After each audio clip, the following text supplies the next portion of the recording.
Mm. Hello. Oh, eat the boogers. Yes. That's what a child might tell you if you ever encounter one. Um, Joe is sometimes a child. We're all children at heart.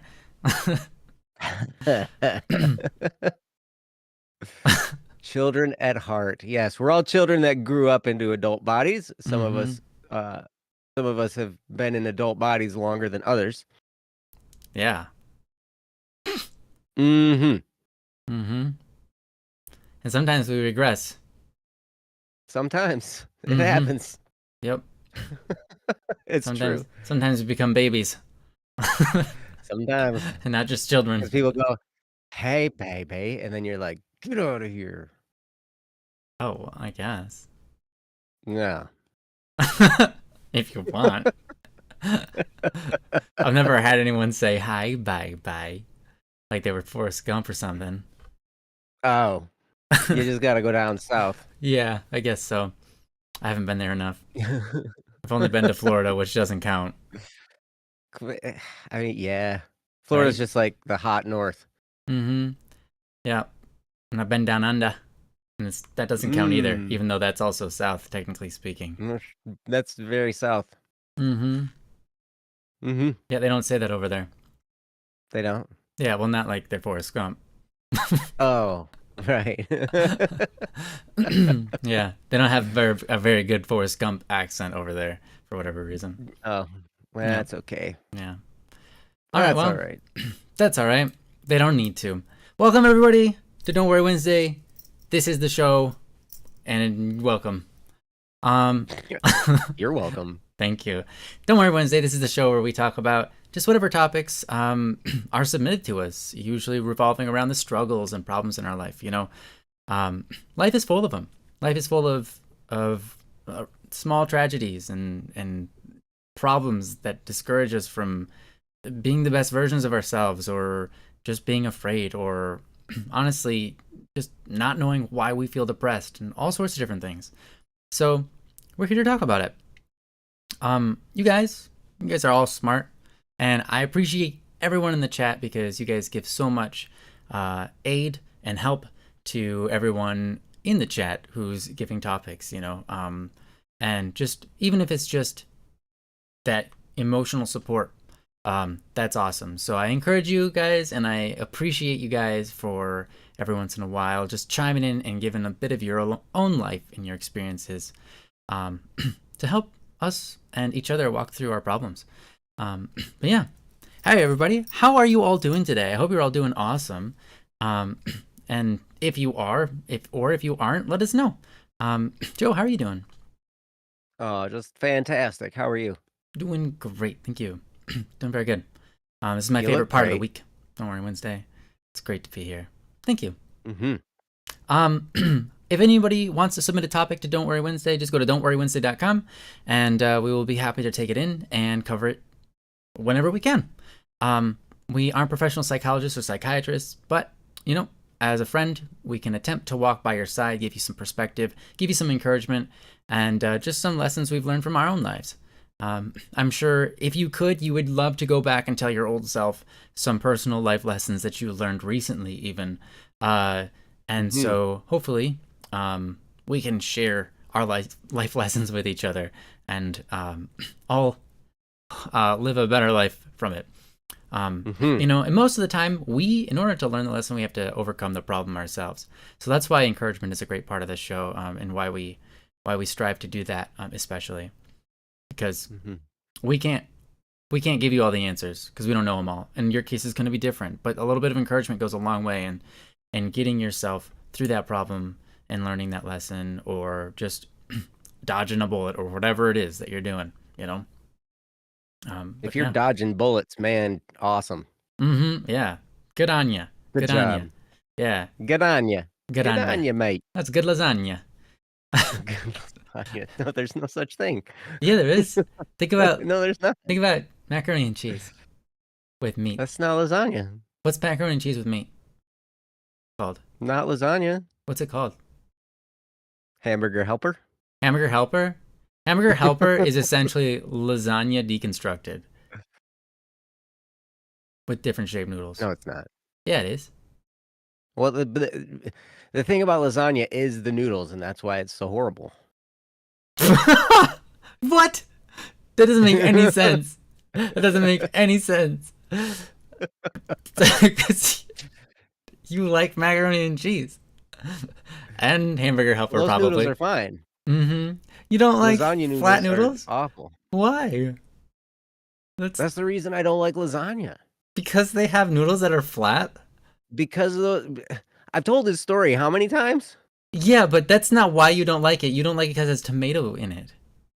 Well, that's part of it. Marinara sauce is disgusting, first of all. Second Yeah, of but all, it doesn't has have to those have big, huge noodles, Mm-hmm. and like when you're in a hurry and you eat the lasagna and you're like and you get a bite of it and you don't quite cut all the noodles all the way through, and so you get this noodle that kind of comes How out does and that flops happen? and So, burns your chin.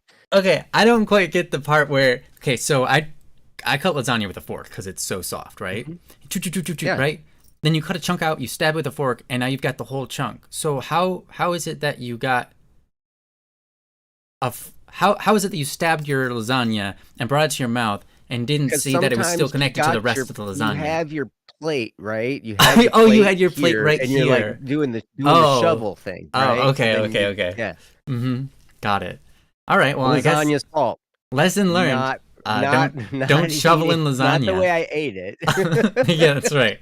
Has nothing to do. It's like if you pour coffee on your lap. Fault. You pour coffee Yeah. on your lap and it burns you. It's definitely the coffee's fault, and coffee tastes terrible It's the now. coffee's fault. Sue the coffee. That's right. Or the company that made the coffee. Thanks, McDonald's. Or yes, exactly. The issue is that I'm a sloppy eater, maybe. Yeah, maybe. So, hey, but you know what? But hey, you know I what? guess I need to just eat the things that are okay to eat sloppily. Yeah, there needs to be food designed for sloppy eaters. Like that's an important marketplace for us to, pay attention to. It's like this item, it should say on the box, made for sloppy eaters. Yes. Gluten-free, Yes. They should have a whole section of the store. non-GMO, made for sloppy. Uh-huh. MSE, made for sloppy eaters. Yeah. Oh man. And then non-MSE. MFSE. Yeah, non-MSE because messy. Spells out messy. MSE. Oh, that's good. I do like sloppy joes. It was funny though when I was a kid. Like they were like, we'll call them sloppy Freds. Oh, why? Because your name is Joe. Because my name's Joe. Right. So they Fred? call him Sloppy Fred. And I Who's was Fred? like, that's very tactful of you. But I know. Mm-hmm. I know it's Sloppy Joe. Do you like sloppy joes? Mm-hmm. Yeah, I really like. It depends. There's a bazillion different ways to make Sloppy Joe. Yes. You like the ones that have some tomato Sloppy in it? Joe is great. Some Sloppy Joe is not so great. Yeah. That's fair. I mean, they all kind of have some kind of tomato, but it's like ketchup though, right? It depends on who makes it and what they put on it. That's true. If they put marinara in it, it's I've never heard anyone put marinara. That'd be weird. I mean, I believe someone has. I'll definitely say that. But usually it's tomato paste. I go to Blaze Pizza sometimes. We have a Blaze Pizza in my area, and it's kind of like a Subway for pizza, right? You go and you have them build your pizza, and then they put it in the oven for you and everything. And then they always look at me funny because they're always like, "What kind of sauce do you want?" And I'm like, "None." I just oil it up, baby. Put some oil, put some oil on there. They're like, "Did you say none?" I'm like, "Yes, I said none. Please, no sauce." We don't make and half the time they already have the spoon and they've already dripped a little bit on there. So then they have to go get another crust. Yeah. Well, yeah, they should really stock themselves with none sauce. The most holy of sauces. I want the zero sauce, please. Zero sauce? Just throw cheese. Can I replace the sauce with extra cheese? And have it not cost more? Yeah, that's probably not going to happen because sauce costs a lot less than never cheese. Happens. Yes. Like, can you put extra bacon on there and not have it cost more? No, that's not the case either. Like, yeah. Yeah. Well, Mialado loves Blaze Pizza. I've never been there, but Blaze is great. It is a great place. It makes sense. It's a smart Mhm. idea. But Mhm. hmm holy water pizza. Okay, maybe that could be good. You know, wet. None sauce. None sauce. See, that's what I was trying to say. Nun sauce Yeah, is, yeah, perfect. either the blood or holy water. Yeah, it could be the blood of nuns. That gets into some really satanic rituals right there, and I don't think you Oh want to eat that my. kind of pizza. It's like eating demons into No. you.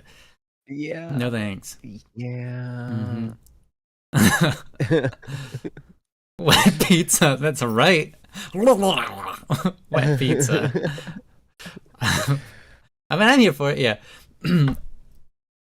Yeah. All right. Well, thank you so much, guys, for having fun with us right at the beginning of this Don't Worry Wednesday. I am going to jump into it now. I think that's appropriate at this point in time. Yeah, We spent jump. enough time Jump with both feet, man. head first. Um. So, yeah. Sorry, Hatsu. I understand what it feels like to have a bit of a breakdown. Mm. I've had small bits of breakdowns, big That's bits of breakdowns, massive breakdowns, little breakdowns. I understand. I'm yeah. sorry. It's Yeah. hard. I've had a few of those of each. Mm-hmm. They are Mhm. not fun. Mhm. So I'm gonna look over what we've got here. We've got uh well hmm We've got well. we've got well we've got one Mhm. from Hatsu, but Hatsu, if you are we've got a couple from Hatsu, but one of them says urgent. I don't know. um Basically the one about beauty says it's urgent, even though I'm sure it's not really urgent. um but uh if you're not doing so great, we'll cover another topic. It's up to you. I'll leave it up to you, Hatsu, if you want us to do yours or not. I'm willing to listen to mine. It might take my mind off of it. Okay. Then Which one? You've got like 3. yeah, we got three here. So we got ADHD medication troubles. We've got one that you posed as me, but it's really you. And it says it's about beauty. And then the last one is sleep schedule. So which of those three would be most pleasing for you to uh discuss today? Mhm. Thanks, Yes. thanks, Sawale. Yeah, exactly. If you wanna submit a topic, please go to don'tworrywednesday.com. Mhm. Don'tWorryWednesday.com. Yeah, the ADHD meds Yeah, has been a long time coming. yeah. It Let's was do it it. was on my birthday when it was submitted. Happy birthday, Joe. Um, Aw, that thanks. was that was a long time ago, but whatever. I'll say it. It was. It was a Um, while ago. It's like 2 so months ago ish. well, yeah. Was that a long time? I don't know. Maybe that isn't a long time. Depends. Depends. Depends on how many years you've been 29. The more years I'm 29, the faster time goes. It's weird. That is weird, but I am seems true. 29 once again.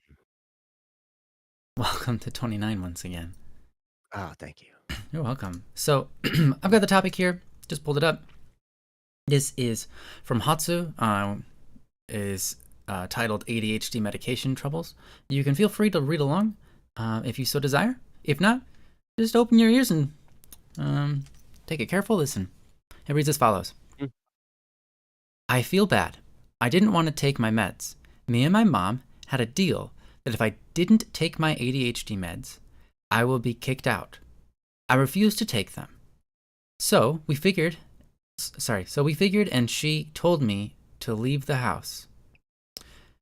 So I took them in the end. She wants me to take my ADHD meds because without them, I feel happier, but I'm not a nice person. I become mean. What do I do? From Mm. Hatsu. This is a very, very good topic. So I'm glad we are touching on it today. You know, I relate to this topic in two different personal ways. One of them being with me, and the other one being with my father. Um, Rest his soul. So he recently passed, but up into his deathbed, up into actually while he was on his deathbed, he still demanded that he would get ADHD, or sorry, Ritalin, to take care of his ADHD. Mhm. And it was a very similar scenario for him. Um, he he wanted to take the Ritalin because it helped him focus, but it also helped him not be so mean. When he started taking Ritalin, it reduced his anger. And there's a lot that I can talk about on this. I've been lucky enough to encounter a lot of information about this recently, which I can go into for you, Hatsu, that will help you hopefully digest sort of what's going on in your head and maybe how to solve it in some cases. And why you're experiencing what you're experiencing um, uh, psychologically, and how a lot of us are connected in this area. You're not broken or super strange or unrelatable. What you're going through is a very, actually almost common sort of situation, especially in today's time and place. So I'm gonna step out of the way though, before we get into all that. I'm gonna give it over to Joe, because I'm sure he's got some good information. I know he, at least from all of the medication and things like he's done, but also for, you know, being on top of yourself. One of the things I learned early from Joe, one of the first things I remember that really stuck with me was he made a statement that he didn't really he kind of got out of doing drugs because he realized that it stopped him from being his true self. And if he wanted to be a master of himself and a master of, putting the best himself forward, best self forward, it required him to go off of drugs so that he could be and control himself fully, even when that means I was a lot nicer when I was on them, sort of thing. So, but you have to respect your mom and stuff. So it's all important. That's all things you have to take into consideration. So I'm going to step out of the way and give it over to Joe and see what he's got in terms of wisdom for us in this unique scenario. So good luck, man. You got this. Thanks. And Hatsu, thank you for the topic. I'm let's see. So when Ryan talks about the drugs I was using back at that time, they were recreational. It wasn't really that I had a medical need for those Right. drugs. It was recreational drug use. It wasn't that, I had been prescribed something and they weren't agreeing with me or whatever. It was, I was doing them for fun.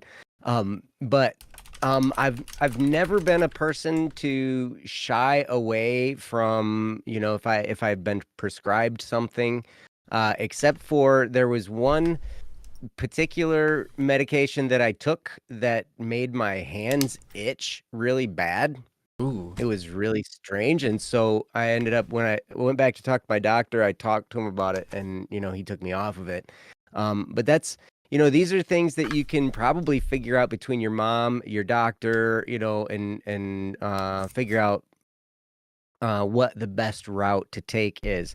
What I would probably do in this scenario is I would try to have a calm conversation with my mom and just explain the situation. And maybe you have done that. That maybe you've talked to her and said, "Hey, this is what happens when I take these, and so I don't like taking them because of that." And like sometimes just explaining the situation, but doing it in a calm fashion, not try not to let emotion come out in this discussion because a situation like this would be easy to get angry and to just spout off, hey, blah, blah, blah, blah, blah, this makes me mean. And look at me right now. I'm being mean. And this is because I took my medication. And, it'd be easy to go that route. But one of the best ways to have a discussion like this is to be calm and collected and logical and Mm. straightforward and just say, look, this is what happens when I take my medicine and so I feel like I don't need to take it. I don't want to take it, because I become a mean person. And, uh, you know, she says, okay, she wants you to take your meds because without them, wait, Without them, you he's feel mean. happier without them? Yeah, he feels happier without them, which makes sense, but he's also a meaner person with them. Or sorry, Oh, I without them. gotcha. Okay. So he wants to take them so that he's not mean, but that also means he's not happy. I gotcha. Okay. All right. Her mom, yeah, his So mom wants. interesting. That's an interesting dichotomy to be happier and mean at the same time. Mm-hmm.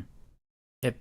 Yep. Um, so so this is something that, I mean, that's a weird kind of mixture of feelings that this chemical is causing in your body. Now, I've said in the past, I'm a big fan of the chemically enhanced Joe. Mm. Like, I will take medicine like, right now, I'm on Sudafed, Tylenol, Claritin, And then you just you literally know put in eye drops before the show because of all I the did, yep. It's allergy season, it's allergies. springtime, now everybody's all excited about spring, and I'm just like, my face is gonna implode because it's like, like all this garbage, and so, like, I'll take medicines in order in order to handle a problem or, whatever, and, um but if something's going on that is, kinda strange, um, so you say without them, you feel happier, but you're not a nice person. Um, so that means with them, you're not as happy, but you're nicer. And that kinda seems to be it lines up in my mind with how an ADHD medication would work for someone because it might help you focus, it might help you be more, on task and on target, whatever. But also it might lower your happiness because you're more focused and you're more determined and more, you know, more on point, I guess.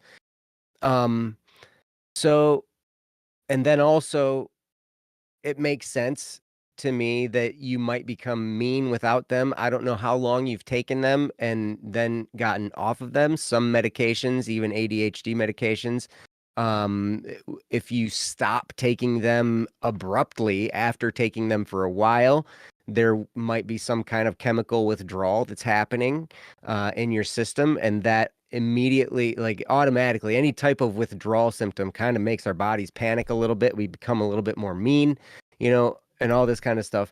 So there might be some kind of impact that's happening. So I would recommend if you feel like there's some kind of a problem with your medication, you probably need to address that with your doctor and your mom, both, and just explain the situation, explain, what's happening, and maybe they need to find some kind of different medication. Maybe there's some kind of other approach besides medication that can help with ADHD.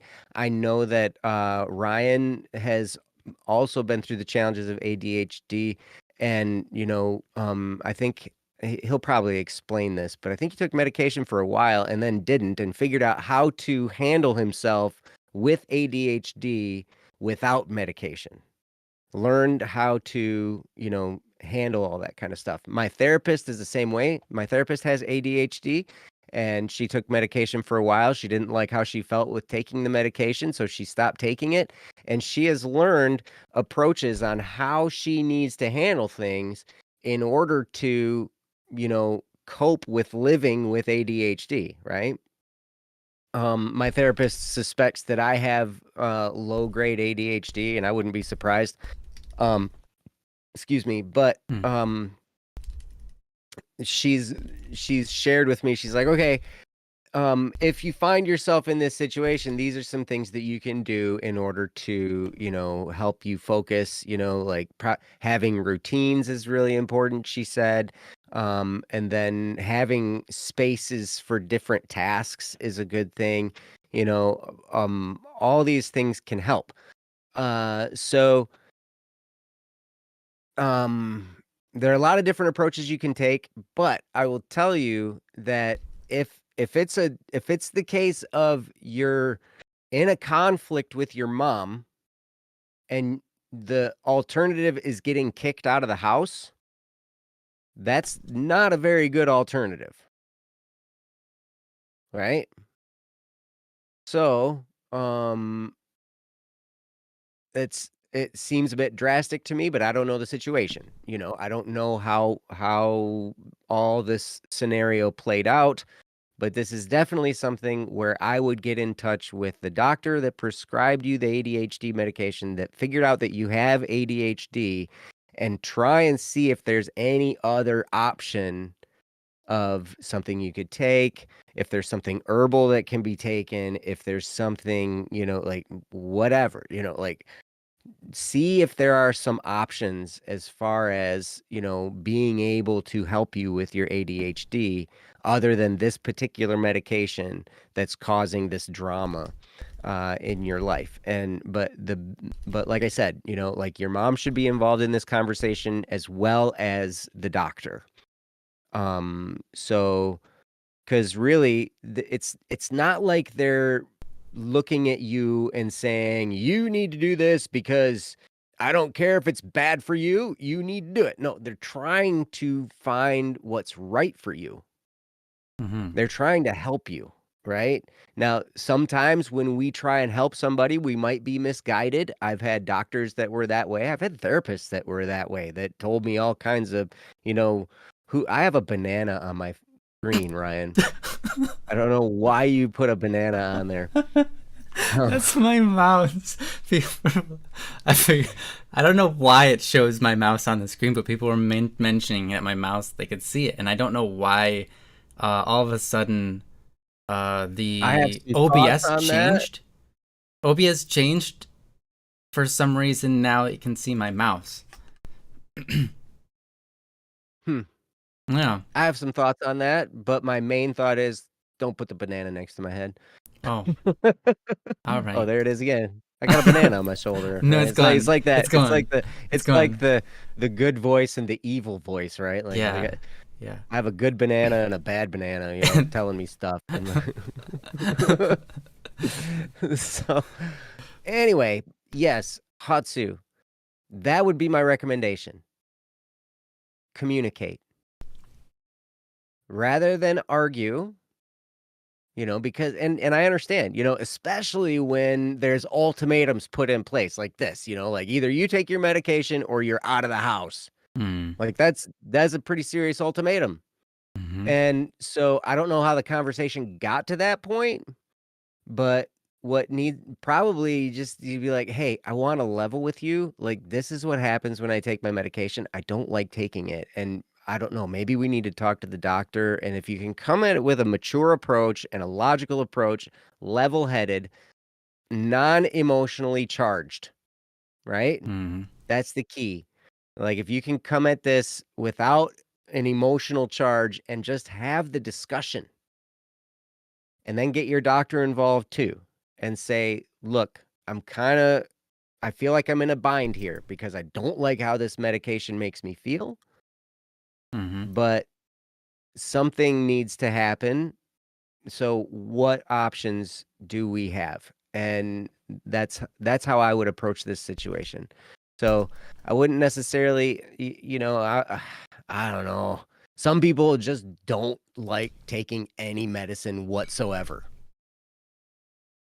Like I know people in my life that are like, "Oh, my arm hurts," or "Oh, my head hurts," or whatever, and I'm like, "Well, did you take some Tylenol?" They're like, "No, I'm not taking anything like that," and I'm like, "Well, stop complaining." Rub Like, I some, rub some. rub some dirt on it. I don't know, like What do you call that? Clove and myrrh on it. See how that does for you. okay, Yeah. whatever. I don't Yeah. know. Hey, I I'll take medicines if the desired effect, if it's there and Mm-hmm. it's available and it's, legal and all this kind of stuff, right? Like hey, medication is there Mm-hmm. for to try and help us. Now there are side effects to everything, like but if you're experiencing negative side effects, that's something to bring up with your doctor and let them know so they can try and find an alternative approach to help you in this Mm-hmm. situation. So, anyway, that's what I got. I'm gonna turn it back over to Ryan, and I look forward to hearing what he has to say because he's got firsthand experience with a lot of this stuff. So, Yeah. Ryan, you are the man. You take it. Thanks. Thanks. You too, Joe. I really appreciate and like everything you said, especially with navigating that with their doctor and their mom in a calm, Mhm. cool kind of environment. One that's based in like, hey, I just really want to figure this out and get this settled so that I can be happy. That would be nice. Um, so, like I said, I have ADHD, and in my early years, I took Ritalin, and so I took Ritalin all the way up until about high school. I remember one time when I was back in middle school, um, I was taking Ritalin and my mom looked at me and she said, "Are you okay?" And I said, "Yeah, I'm fine. Everything's good." She said, "Are you sure?" And I was like, "Yeah." She said, "Well, I don't see you laughing or smiling anymore." And I was like, I didn't know that. I couldn't tell. I was just being me.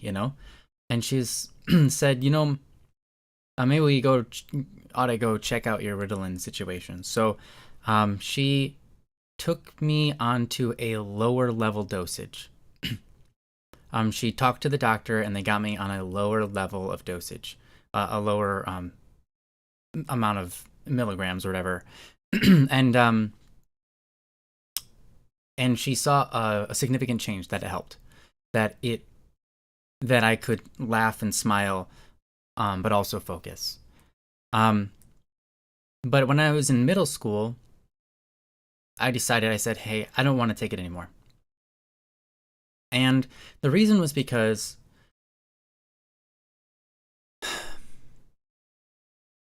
it wasn't even that I noticed I wasn't happy.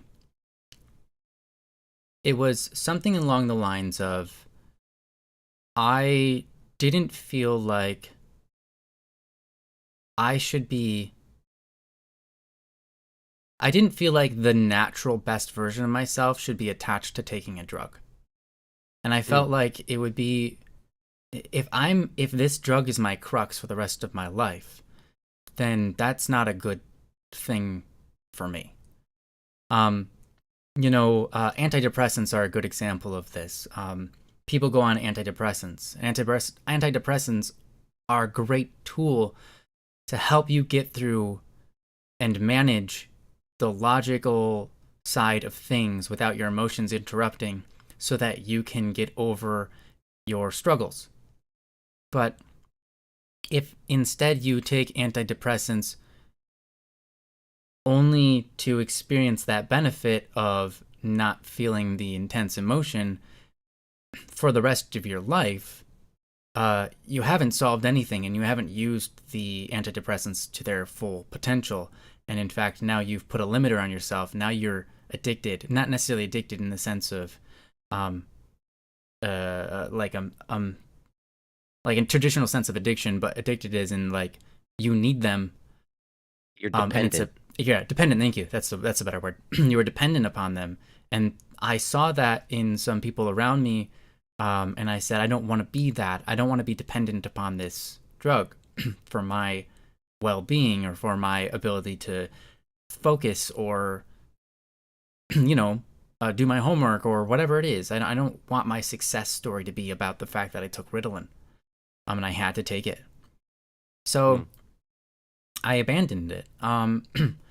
And it wasn't, you know, I didn't feel a whole lot different, but um, I know that my grades went down because of it, for sure. And that's gonna be what happens, right? That's what would normally happen if you're on Ritalin for a long period of time and you decide, hey, I'm gonna go off of it. It's like, well, now what's gonna happen? The immediate intense opposite, and that might last for a year or two before you get yourself figured out.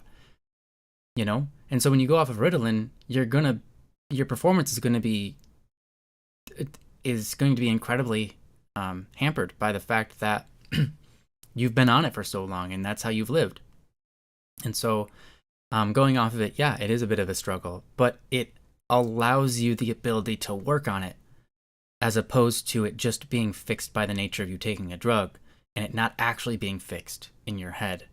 It's only pretend fixed because you're putting up blockers in your brain. And so that's kind of where I want to go next.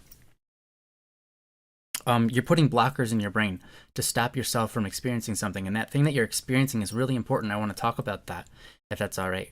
I hope that I can say this in a way that it's easy to follow, because it's a lot of psychology and what do you call that? Psychiatry and things like that, and it's above my level of knowledge, but I can at least explain in some ways that help. So, how do you develop ADHD in the first place? They've done a lot of studies on this, and what they've found is that a very common denominator, a very common reason, is that when you're really young, you live in an environment which is generally oppressive in such that it doesn't allow you to play.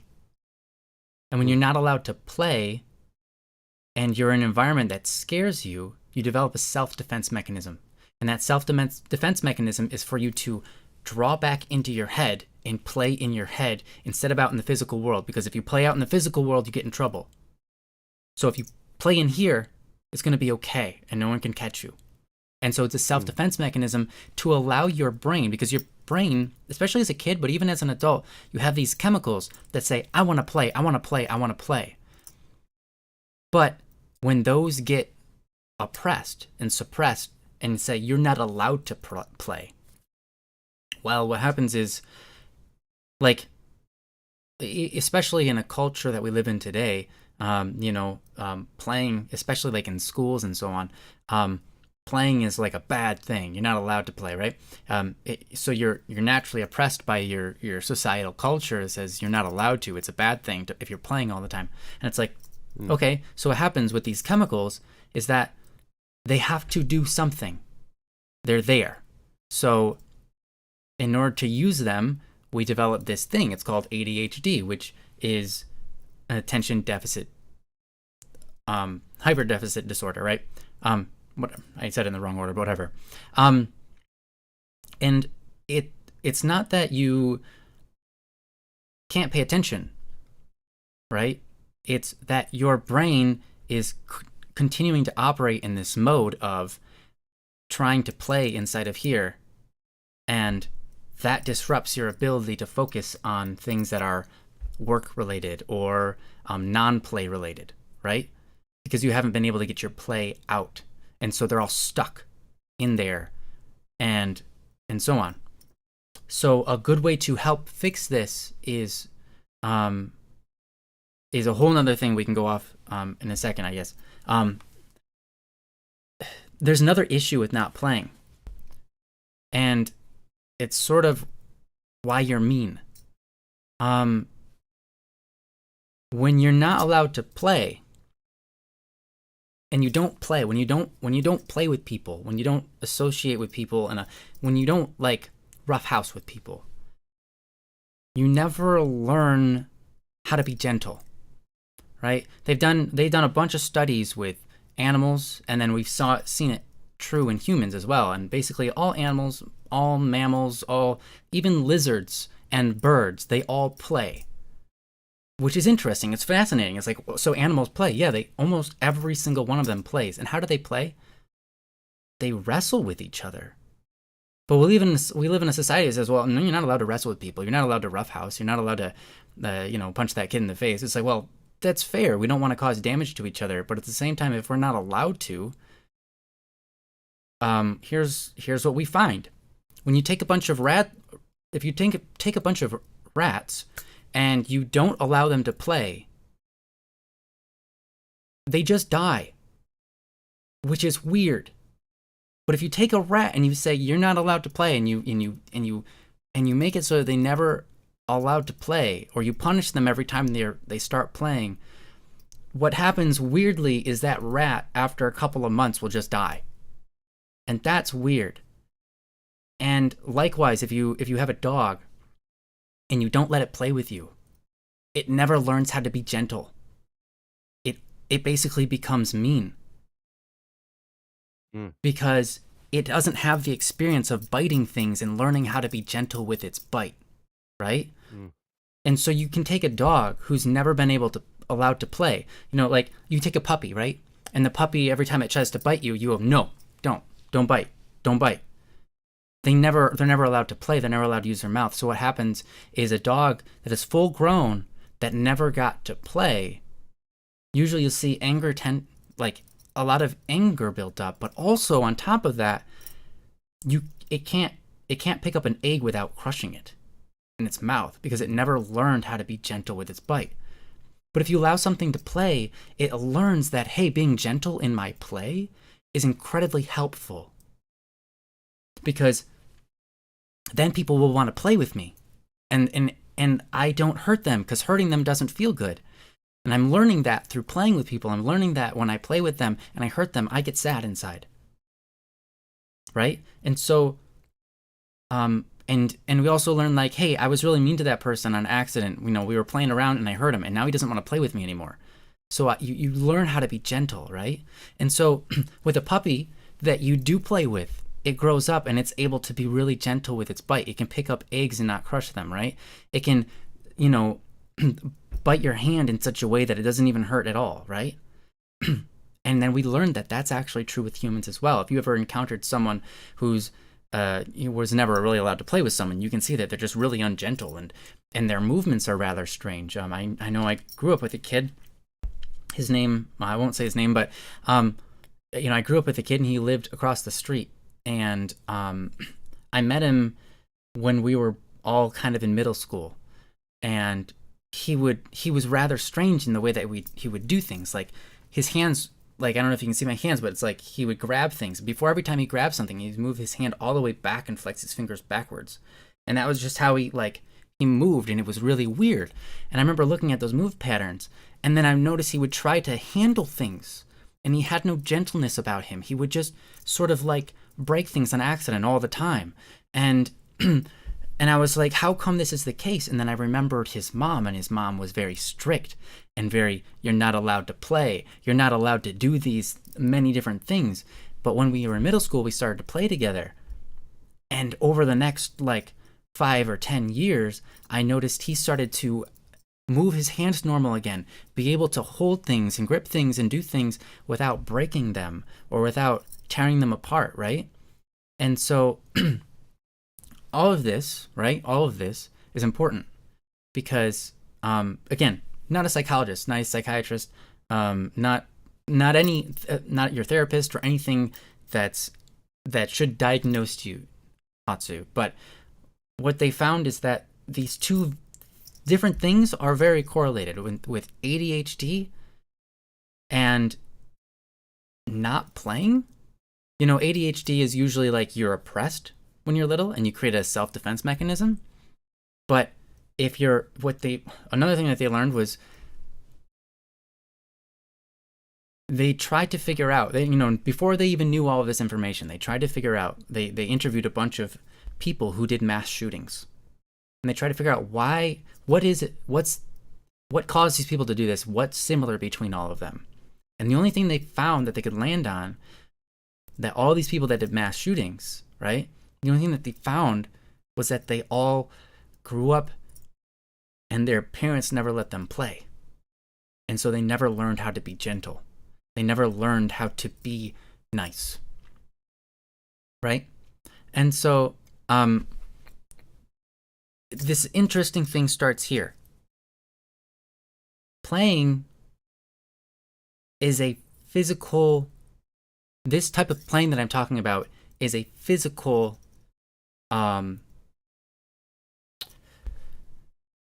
it's of a physical nature in that if you play video games and things like that, you aren't going to receive this, right?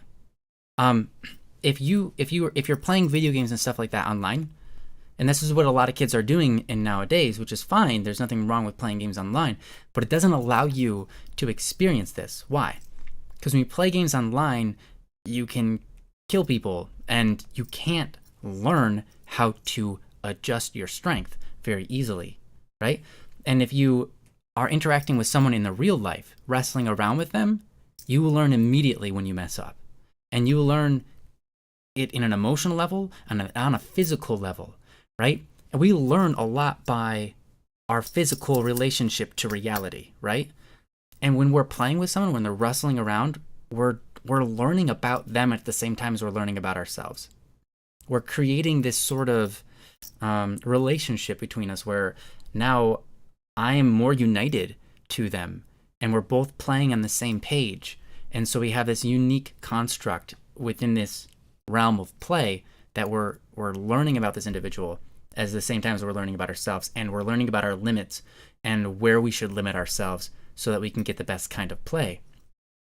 And so the physical realm is incredibly important, and it's why we have more kids now than ever with ADHD problems, because we're less and less physical beings, and we're doing more and more with our mental abilities, right? And so when you're playing video games, there's not a whole lot of physical rough and tough. It's all point and click or controller based, right? But you're not actually getting the experience, right? When someone pins you to the ground, right? It doesn't mean you get hurt, but someone pins you to the ground, you're learning something, you're experiencing a physical reality, and it's an important thing. But when you pin someone to the ground in a video game, it's a completely different experience.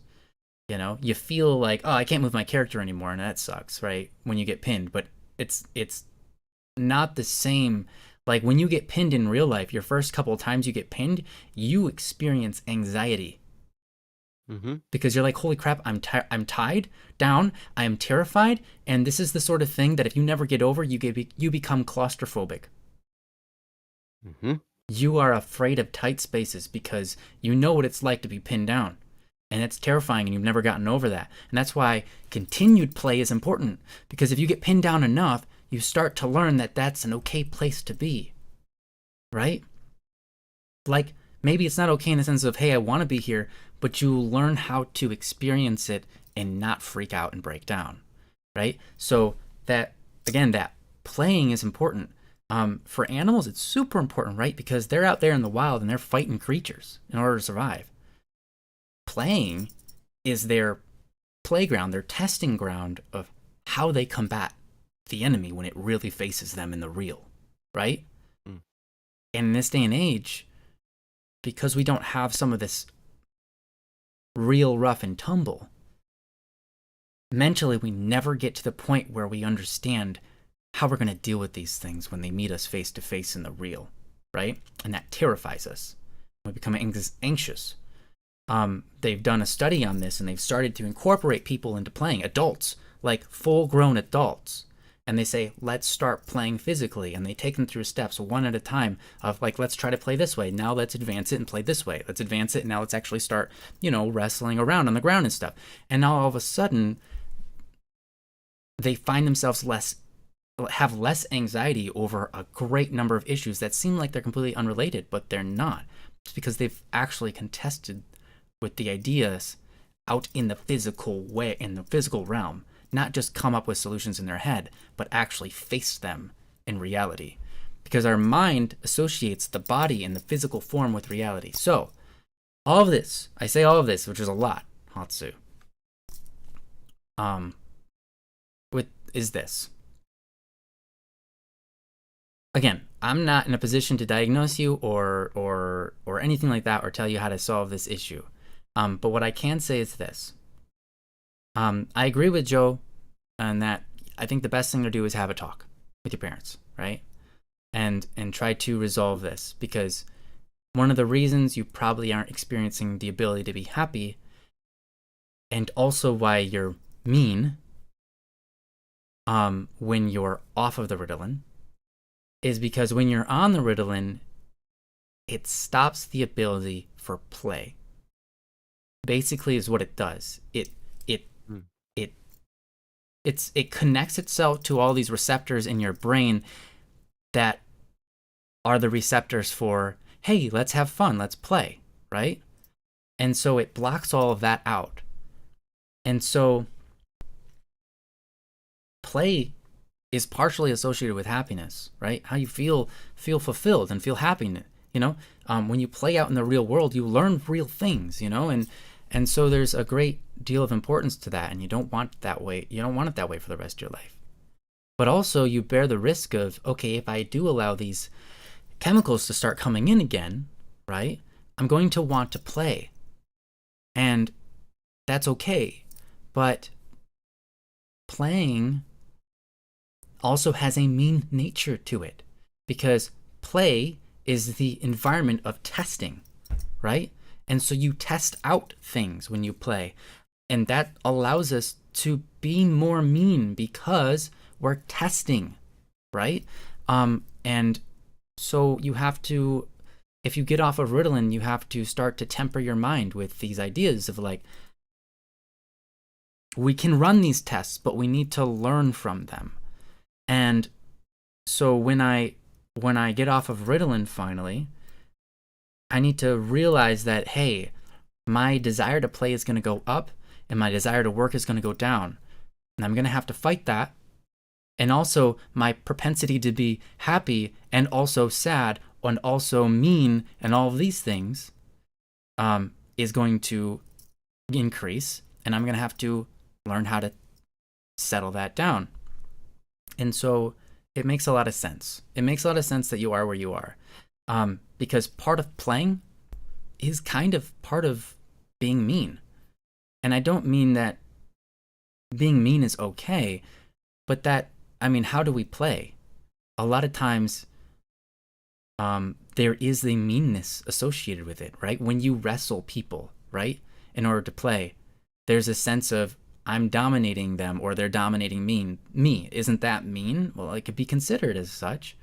Another playful thing is like when you nudge someone, you know, or you say something that's like you're kind of picking on them a little bit, right? And these are all forms of play, and we have to learn which kinds of plays are appropriate and who we can play with in what ways. Because not everybody can play the same game, you know? Not everybody can handle an offensive playful gesture, you know? And so it's a difficult thing to juggle. It's a very difficult thing to juggle. And I think that Hatsu, I don't know why you experience what you experience, but it seems to me that perhaps in the playtime that you got as a younger kid, maybe you didn't fully test the grounds of being mean and find your answer there. But I don't know. Maybe just a part of your nature, but I can't say. All I can say is that all of these things are definitely linked, and it makes a lot of sense. Okay, the ADHD meds you take are lisdexamfetamine. Okay, there we go. Yeah. Maybe you just need a different kind of med to help you, you know. Like I said, one of the things was just getting on a lower dosage did a lot for me. And maybe that's what you need to do. Maybe bargain with your mom and say, can we work it down? Can we start with a slightly lower dosage and go down, you know, every couple of months we go down in dosage until I'm off of it and I've got myself handled. And I think that would probably be a good methodical way to do it, right? Because then you still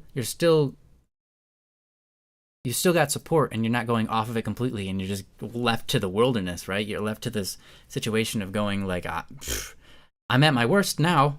How am I going to handle myself, right? So I would say maybe lower your dosage slowly over time. But yeah. Anyways, I talked for a super long time and gave a bunch of random facts, but they're all really important because play is really important, and I think that we overlook that in our society today, especially. I mean, with the way the schools run and with the way that society views rough and tumble play and these type of things, it's very important that you get out there and do some play. And even if that just means exercise, because I think for some people that does. they just need a little bit of exercise. But yeah, being able to play, being able to test your environment, what you're capable of, and how to learn how to pull your punches so you can be nice to people on the playing field. And I don't think that actually, a lot of video games don't meet the full spectrum of that, right? You kind of have to either play a bunch of different kinds of video games but the problem is with that is your mind is built to learn off of your physical situation, not your mental situation as much. So when you're stuck in a physical situation, you learn real quick. And so I just think that as much as I don't want to say it because I'm not like a super physical person, I don't like exercise all that much. As much as I don't want to say it, I still am going to say it. I think that physical exercise and physical play is incredibly important. And so one thing that you might be able to do, Hatsu, and this is my final recommendation. It's my best recommendation. Go and join a martial arts. I know it costs money. That's very expensive. I know, yeah, I know it costs a lot of money. That's the problem. But if you can do that, I think that it can actually work out a lot of your ADHD problems. Because it teaches you discipline. It teaches you, I mean, Joe's been through it. It teaches you a lot of mental discipline associated with physical discipline. And it teaches you to play all sorts of different ways. And I think that would probably help you. And I understand that you did get a lot of playing when you were kids. I'm just maybe I'm over focusing on that point, but I feel like it might be pretty important. So anyhow, yeah, definitely won't be able to afford that in your current situation. I get it. I totally get it. But there are things you can do outside in the real world to play in the physical way, which is even just like, hey, I'm going to get this stick and I'm going to twirl it around my hand and see what kind of cool tricks I can do with it. And if you find out like, oh, I flanged that too hard, it was not gentle enough. This teaches your mind and your body to work together to be gentle. And that can then sort of come out into the way that you speak to people with a gentleness as opposed to a meanness when you're off of your ADHD, So, I know that's a rather pointed argument that I'm making, but maybe you'll find success in it. And if you don't, then that's awesome. You can let me know. But that's what I got. Sorry that took super long and was lots of facts and stuff. But anyways. Don't be sorry for that. That was great information. Don't be sorry for that. Yeah. Okay, good. All right. But yeah, Joe, I'm going to give it back over to you if you've got anything you'd like to add. I don't know what I could add to what you just said, because you covered a lot of ground and it was good ground to cover. There are a few things that might help. Now, I'm not sure what like Ryan was talking about the source of ADHD. I think there's a lot to be said as far as that is concerned, and I think you're absolutely right that um it's very interesting to me because a lot of times kids are just kids and they run and they play and they want to do stuff, and we like sometimes that annoys parents. Mm-hmm. They want the kid to be quiet. They want their kid to settle down, all this stuff. And, it's interesting. One of the best things. Now we put our kids in martial arts. It was kind of sprung on me by surprise. I had no idea it was going to be as expensive as it was, and it was quite expensive. But, like we got the most out of it. You did enroll how many people into that? For We your whole started family? off with 2, but anything above 1 at this particular school was considered a family plan. So they were like, Oh, it was. okay. I didn't know this, but this is why I ended up taking martial arts as well because, we You want to get had your money 2 out of it. sons. Exactly. We had 2 sons enrolled, and, like a year I'd been at every practice. I'd been at every, like class that they took and just watching because it was something that I always wanted to do when I was a kid. I always thought it was cool. and you see Me movies where they too. do martial arts stuff and it's cool, and like they have video games that are all martial arts stuff and that's cool. And then you see people like actually doing this stuff in real life and you're like, "Oh, that's really cool."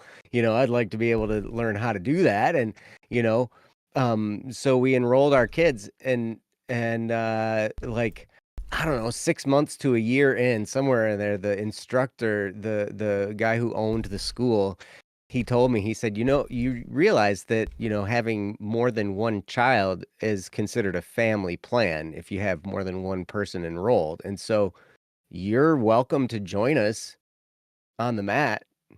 And I was like, heck yeah, man. Like, I'm in.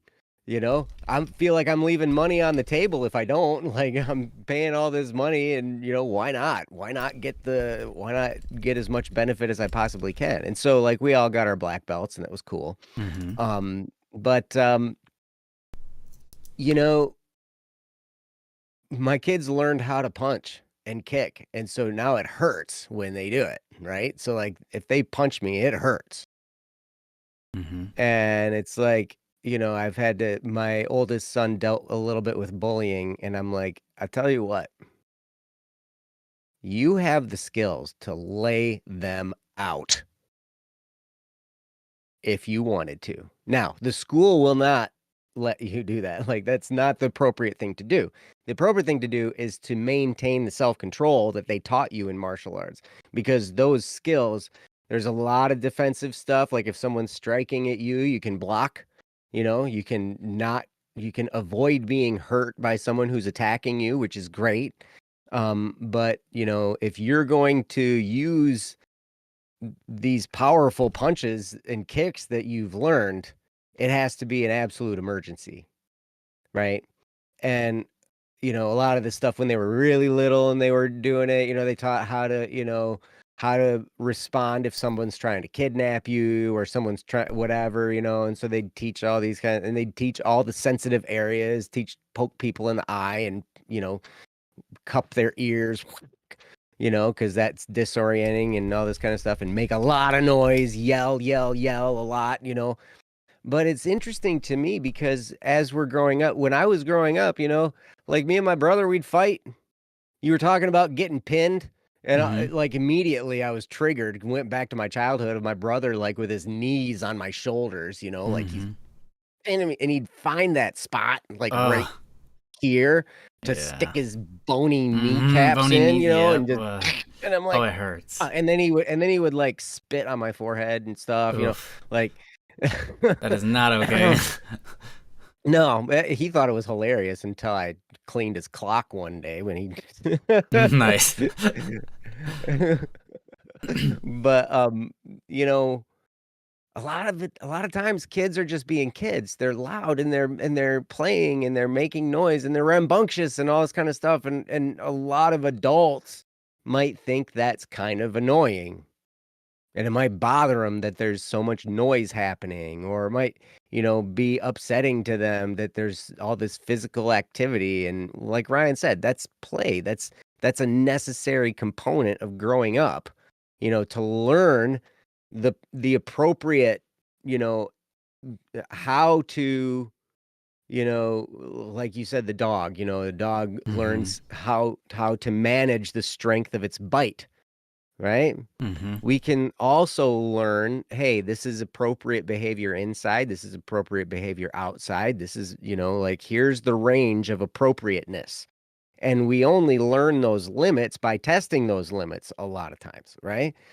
So, when we're not allowed to do that, I love the way you put that, Ryan, because we sink back into our heads and we do all these things in our heads, and then it can create mentalities that are disordered, Mm-hmm.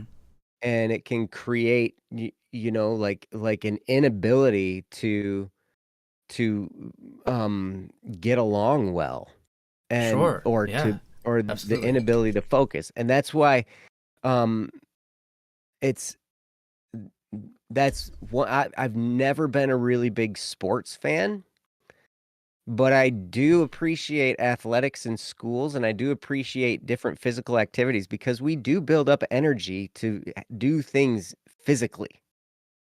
We have this energy to do things physically. We're built to do things physically. We're built to run. We're built to walk. We're, all these different things to fight if we need to. We're built with this energy to do something with. And when we can't do it, we sink back in and that energy like kind of just festers and boils and then before you know it you're an angry person or you're a depressed person or you're an anxious person or all these different things. And I if you can figure out how to put some kind of physical activity into your day. Now you don't have to take a martial arts class to learn some things about martial arts, like on YouTube, for example. Mm-hmm. You don't have to take a yoga class to learn about yoga Or stretching. because there are, or exactly, or whatever. Mm-hmm. And, there are things out there. I've been told that yoga is really good.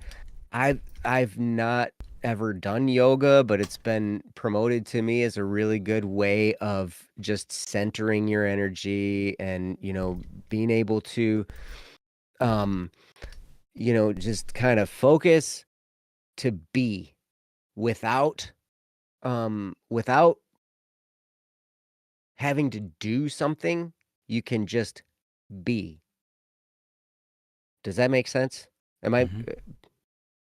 all right?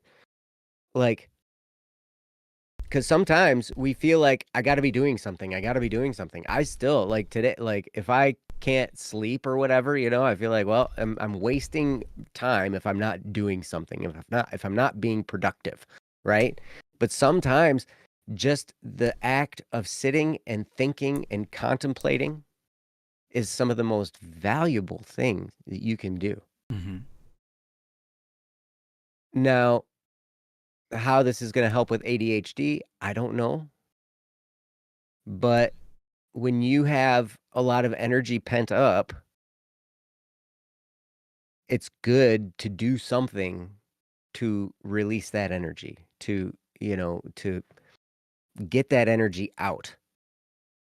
Because otherwise it just kind of we internalize it, it sinks back in, and then we deal with problems with focus like what ADHD can be. If we're angry and we don't express it, it can freeze and become depression. There's a lot of different mental things that can happen if we're not properly releasing the physical energy that we have to do things with. So I'd encourage you, you can learn all kinds of stuff just by looking on YouTube. I learned a bunch of different parkour stuff on just Mm. by watching, YouTube parkour basic stuff, like, hey, learn this stuff.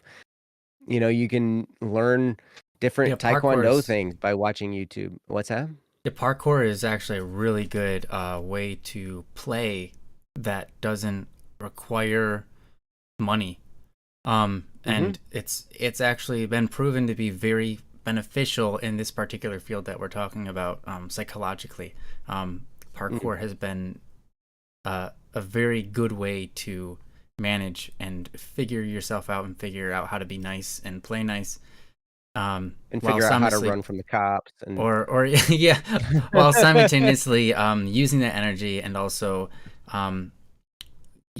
sort of escaping this ADHD mechanism, because again, yeah, it's a lot of times, it's not every time that you have ADHD because of this, but usually oftentimes they found that it's because of the suppressed, um in one way or another, you were suppressed as a child, that you weren't allowed to do something that you're basically forced to hide in your head, and so it sort of gets that out.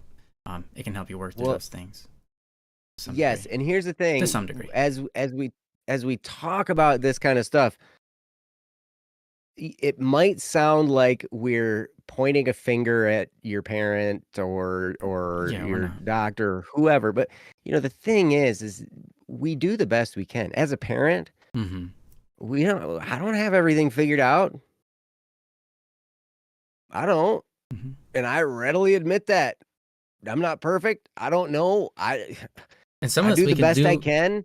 Some of us we can do it to ourselves just because we're children. We don't know better, and it just happens. Exactly. Exactly. And so, hey, I would give your mom the benefit of the doubt, and I would say she's not trying to harm you. She's trying to figure out the best thing for you. She's trying to help you navigate life the best way she possibly can as your mother. She's not out to get you, but like sometimes we don't have all the answers. And that's Right. okay. That's okay.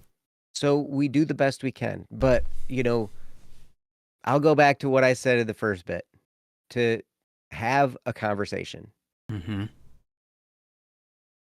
and try and keep it as logical as possible. Try and keep it as straightforward as possible and as calm as possible. Try and check your emotions at the door, and just say, this is the situation, blah, blah, blah, blah, blah. It's, I don't like these meds that I'm on for whatever reason. This is the way I feel when I'm on them. Something needs to change. And you may have, and you'll probably have to get your doctor involved, and have that conversation between you, your mom, and your doctor to try and figure out the best course of action for you. And um I don't know. If you're looking for good free workouts that are gonna help you be strong, I would go to Next Workout is the YouTube channel. This guy named Igor Voitenko. Mm-hmm.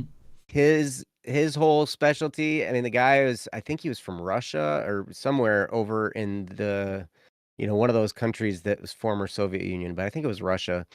And he uh his he didn't have much of anything. He worked at McDonald's and he lived with a bunch of roommates and all that kind of stuff, right? Like, and he put together fitness programs with whatever he had, you know, because he didn't have any money, but he wanted to be in shape. He didn't have money for a gym membership or fancy equipment or anything like that. He was just like, look, but there are ways to do this. And he got himself like super ripped. And now he has all these different fitness programs that are fast. A lot of them are like 5 to 7 minutes each little thing. And a lot of times he'll be like, okay, well, you need to do like this one, and this one today. So your total workout time might be 20 minutes, right?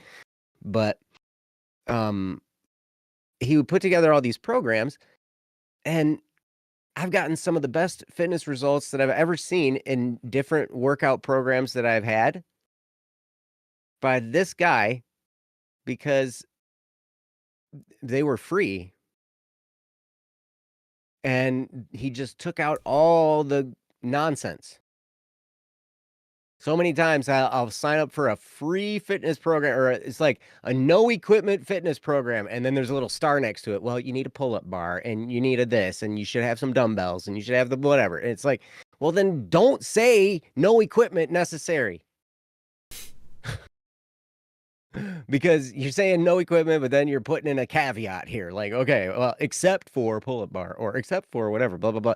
No, how do I do this? And, so like I started putting together fitness programs for myself, and I was like, okay, I wanted to do this with as least amount of equipment as possible. And I figured out the only thing I need is a towel.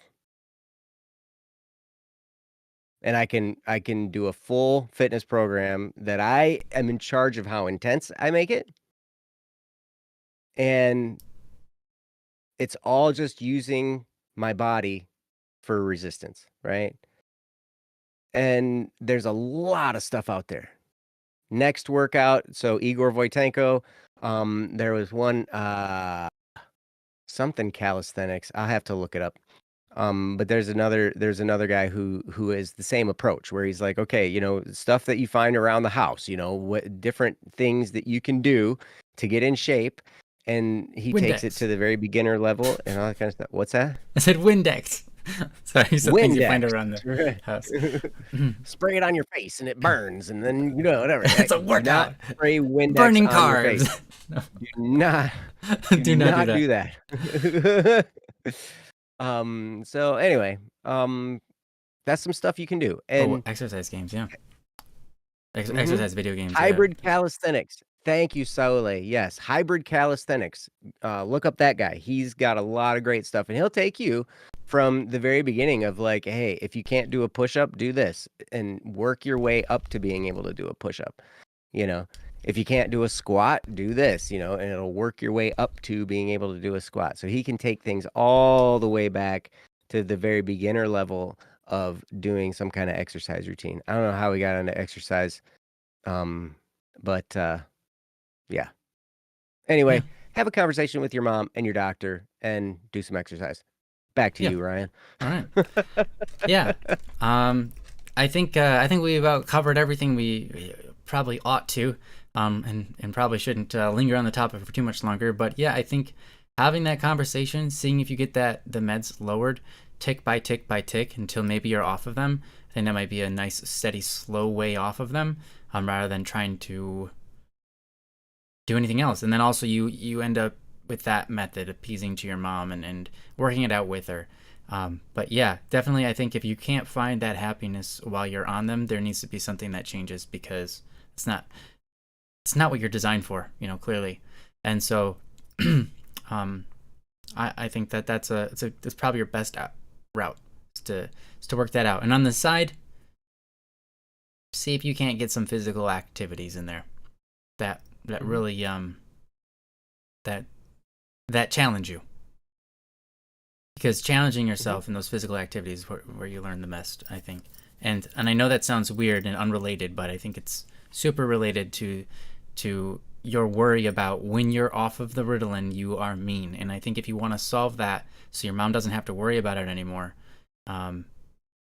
strangely enough, I think that some physical exercise or playtime or whatever can really help with that. Also, your environment, what kind of people you hang out with, right? That's going to help you not be so mean too. But if it's internal and it just comes out of you from yourself and no one else around you is being mean, then yeah, maybe you just need a little bit more time to practice, So anyhow, that's what we got, and I hope that's helpful.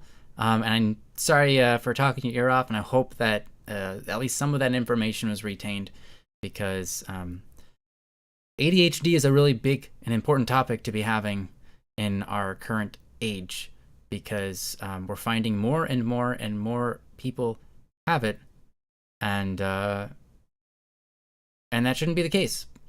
So yeah, thank you so much for the opportunity to talk about it, Hatsu, and I hope that it was helpful to you and anybody else who might have it, or friends that have it. So yeah. Thank you so much. Wish you the best, Thank Hatsu. you. All right. Well, let us figure out what to do next. So we got here, let me look at the topics that we got. Trying to look by, yeah. We have one by Bing. Isn't it a search engine? I'm just kidding. The search engine gave us a topic. Yeah, that's not the case. Okay. Well, good. We did that one. I don't know. Would you like to do Saule's? Sure. Saule, you up for yours? It's titled here Philosophy, God, and Choices. Oh boy. Yeah, so if we're kind of slightly on the topic already, at least some degree. Sorry, and choice. Yeah. Thank you so much, Saule. You're awesome. Yeah, if you guys want to submit a topic, anybody wants to submit a topic, something you want us to talk about, or a problem you're struggling with, feel free to go to don'tworrywednesday.com and submit a topic for us. Mm-hmm. Bye-bye. Have a great night, Hatsu. Enjoy yourself. If you can. Mm-hmm. And I understand sometimes a good cry. Yep. Nothing wrong with Is a little good. exactly what we need. Nothing wrong with a good cry. Sometimes that's the case. I had that yesterday, actually. Perfect. And it was your fault, Ryan. I did it. I'm sorry, man. Mm-hmm. I was Sorry, playing drums to one of your songs, and I started crying. Aw, that's awesome. Kind of. I hope it was a good cry. Yeah. All right. Well, here we go with another topic. The soaking pillow. The soaking pillow. So, what song? Yeah, what song was it? Be That. No, I'm just kidding. It's definitely not that one. No, it was off the Criminal Idol album. I don't remember which one. It was off Criminal Idol. I have this dream to do drum covers of the Criminal Idol album. Yeah, I'm looking forward to that. But there's too much tacit for percussion. What's tacit? Rest. Long extended rest. Yes, I have a lot of that in my music. You can always fill those, man. You can fill them with whatever you want. I can fill them with whatever I want. I fill them with making faces. Yeah. You can lean into the mic and breathe if you want. Stick twirls and making faces. Actually, I think that's hilarious. If whenever you get a tacit in a song, you just lean your head and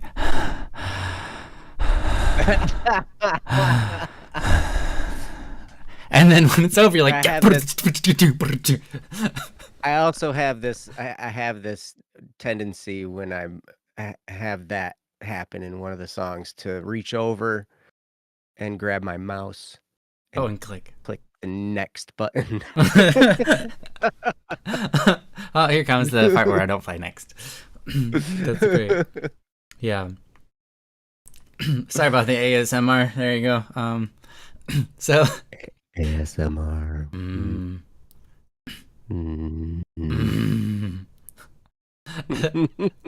All right, I'm gonna go ahead and put the topic on the string. If you'd like to read along, please feel free to do so. This one is from Saule. Oh, don't want to do that. This one's from Saule. Let me fix everything I just broke. There we go. And it is titled Philosophy, God, and Choice. It fixed. Don't worry about it, man. Don't worry about it, man. I got it. Don't worry about it. It's Wednesday. Don't worry, Wednesday. Don't worry about it. We're gonna be okay. Good. Anyhow, thank you so much, Saule, for letting us do this. It reads as follows. I've had a few things on my mind. Sorry. Let me start over. I've had a few things going on in my life recently. I'm working a job that involves making sure heavy machinery, 5 to 150 ton cranes are working properly and safe so that missions may be completed and people don't die. I've also been reading through Mere Christianity by C.S. Lewis and discussing it with a small group, / kind of like a book club, on a weekly basis. I am re-encountering topics like good versus evil, love versus hate, love versus apathy, and meaning or lack thereof, value or unimportance, if you will. On that last vein, I was listening to an excerpt of a talk by Jordan Peterson, who I believe to be one of the great thinkers of our present day. He's a philosopher of sorts, trying to find truth, and he's willing to turn over every stone he can find to do it. Along the way, he's giving speeches about what he has discovered. While I find that his points are a view of similar to mine in many cases, I also find it dangerous to just take him at his word. He is still searching. He has only found the trail of breadcrumbs, not the whole loaf. That is the case with any philosopher looking for truth, even with those who also study science. That being said, Jordan Peterson brought up an an interesting point, which I think links up with one of my above statements nicely. He said, life isn't to be happy. Then he observed that doing meaningful things brings people happiness, but doing meaningful things all the time is hard. He says, people have a choice. Choice number 1, nothing you do means anything. The alternative is everything you do matters. A very brief exploration of the first of these two possibilities. Options, if you will, lead to the discovery that meaninglessness is easy, but it also comes at the small price to pay of things being meaningless. The second option weighs just as heavily. No, it weighs far more heavily. Everything you do has meaning. It means that everything you do matters. That's hard. That's really hard. That's why my job is terrifying. Every day my boss comes looking for me, but it does provide something that option 1 does not. Hope, value, importance. What a joy it is when you do something good. What happiness you may feel when someone goes out of their way to do something good for you. Tying C.S. Lewis into this now, at the end of chapter 4, I think it was, of book 1 in Mere Christianity, Lewis talks of a third view between theology and atheism, a view which he calls life force theology. There is no God, but there's something that created the world and gives it value. Phrasing it from the book here, you get all the thrills of religion on a sunny day in the park, but you can turn it off when you want to do something shabby. You don't have to worry about a God looking down on you if all there is a life force willing the world forward. Lewis then surgically destroys this life force theology and comes to the conclusion that it is only wishful thinking. What I find fascinating about all of this is how nicely all of this fits together with what Peterson said. Peterson was not talking about religion at all, and in that chapter, Lewis was talking about the basis of religion. At this point, I'm not convinced there can be... Hold on, I think I skipped a line. I'm not convinced there can be value or meaning without religion. There is no value without a God. Now, I already believe in a God, but the more I learn about the truths of life, the more it seems hard for me to understand anyone who does not believe. There is at least some sort of a supernatural being. This was growing on me before reading the book or listening to Peterson's speech. It is rather terrifying. And when you come to terms with some of the points in the first book section of Mere Christianity, it feels condemning. The only way I can possibly escape the condemnation is to fully accept it, believe that Christianity is true, and do my best to repent. From Soaking Pillow, aka Saule. And that is that was rather lengthy, but thank you for making it so. It's quite a lot to talk about, but well thought out. Yeah, very well thought out. Maybe I didn't read it in such a way that I did it justice, but it was very well thought out. And I have to ask at the end of all of this, what is it you would like us to talk about here? What is it exactly that you would like us to discuss, Saule? Because there's a lot going on here. Is it that it feels like you're forced into something and that's condemning, and how do you resolve that feeling of condemnation? Is it the nature of not understanding how other people can't see this? Is it wanting to discuss the topic of meaning and how that's applicable in the world outside of happiness being the end all be all? There's so many different topics here, and so I'd like to know, what is it that you want us to discuss, because they're a plethora. Mhm.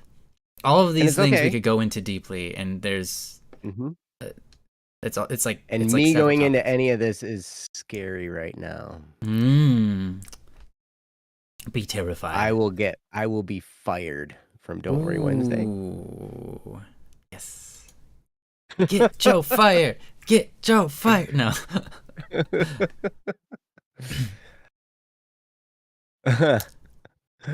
It's okay, All right. like, Have a good one, Ash. r yeah, yeah.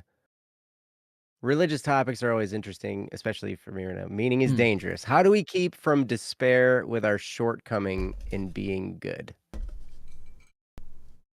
Mm. Okay. Meaning is a dangerous topic, for sure. How do we keep from despair with our shortcoming in being good? And I'm going Hmm. to associate, since the topic was in a broad scope about slightly about C.S. Lewis and also slightly about Jordan Peterson. So I'm going to sort of make up a context for this, being that the word you mean for good is that which calls out the greatest meaning, that which has the most meaning, which is good. Because if you don't believe in God, right?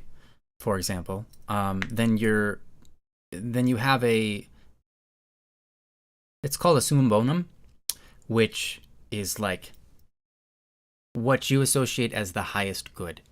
And some people say the highest good is God, and so I follow whatever God tells me to do. But some people say, well, the highest good is happiness, or some people might say, well, the highest good is money, and so they chase after money, right?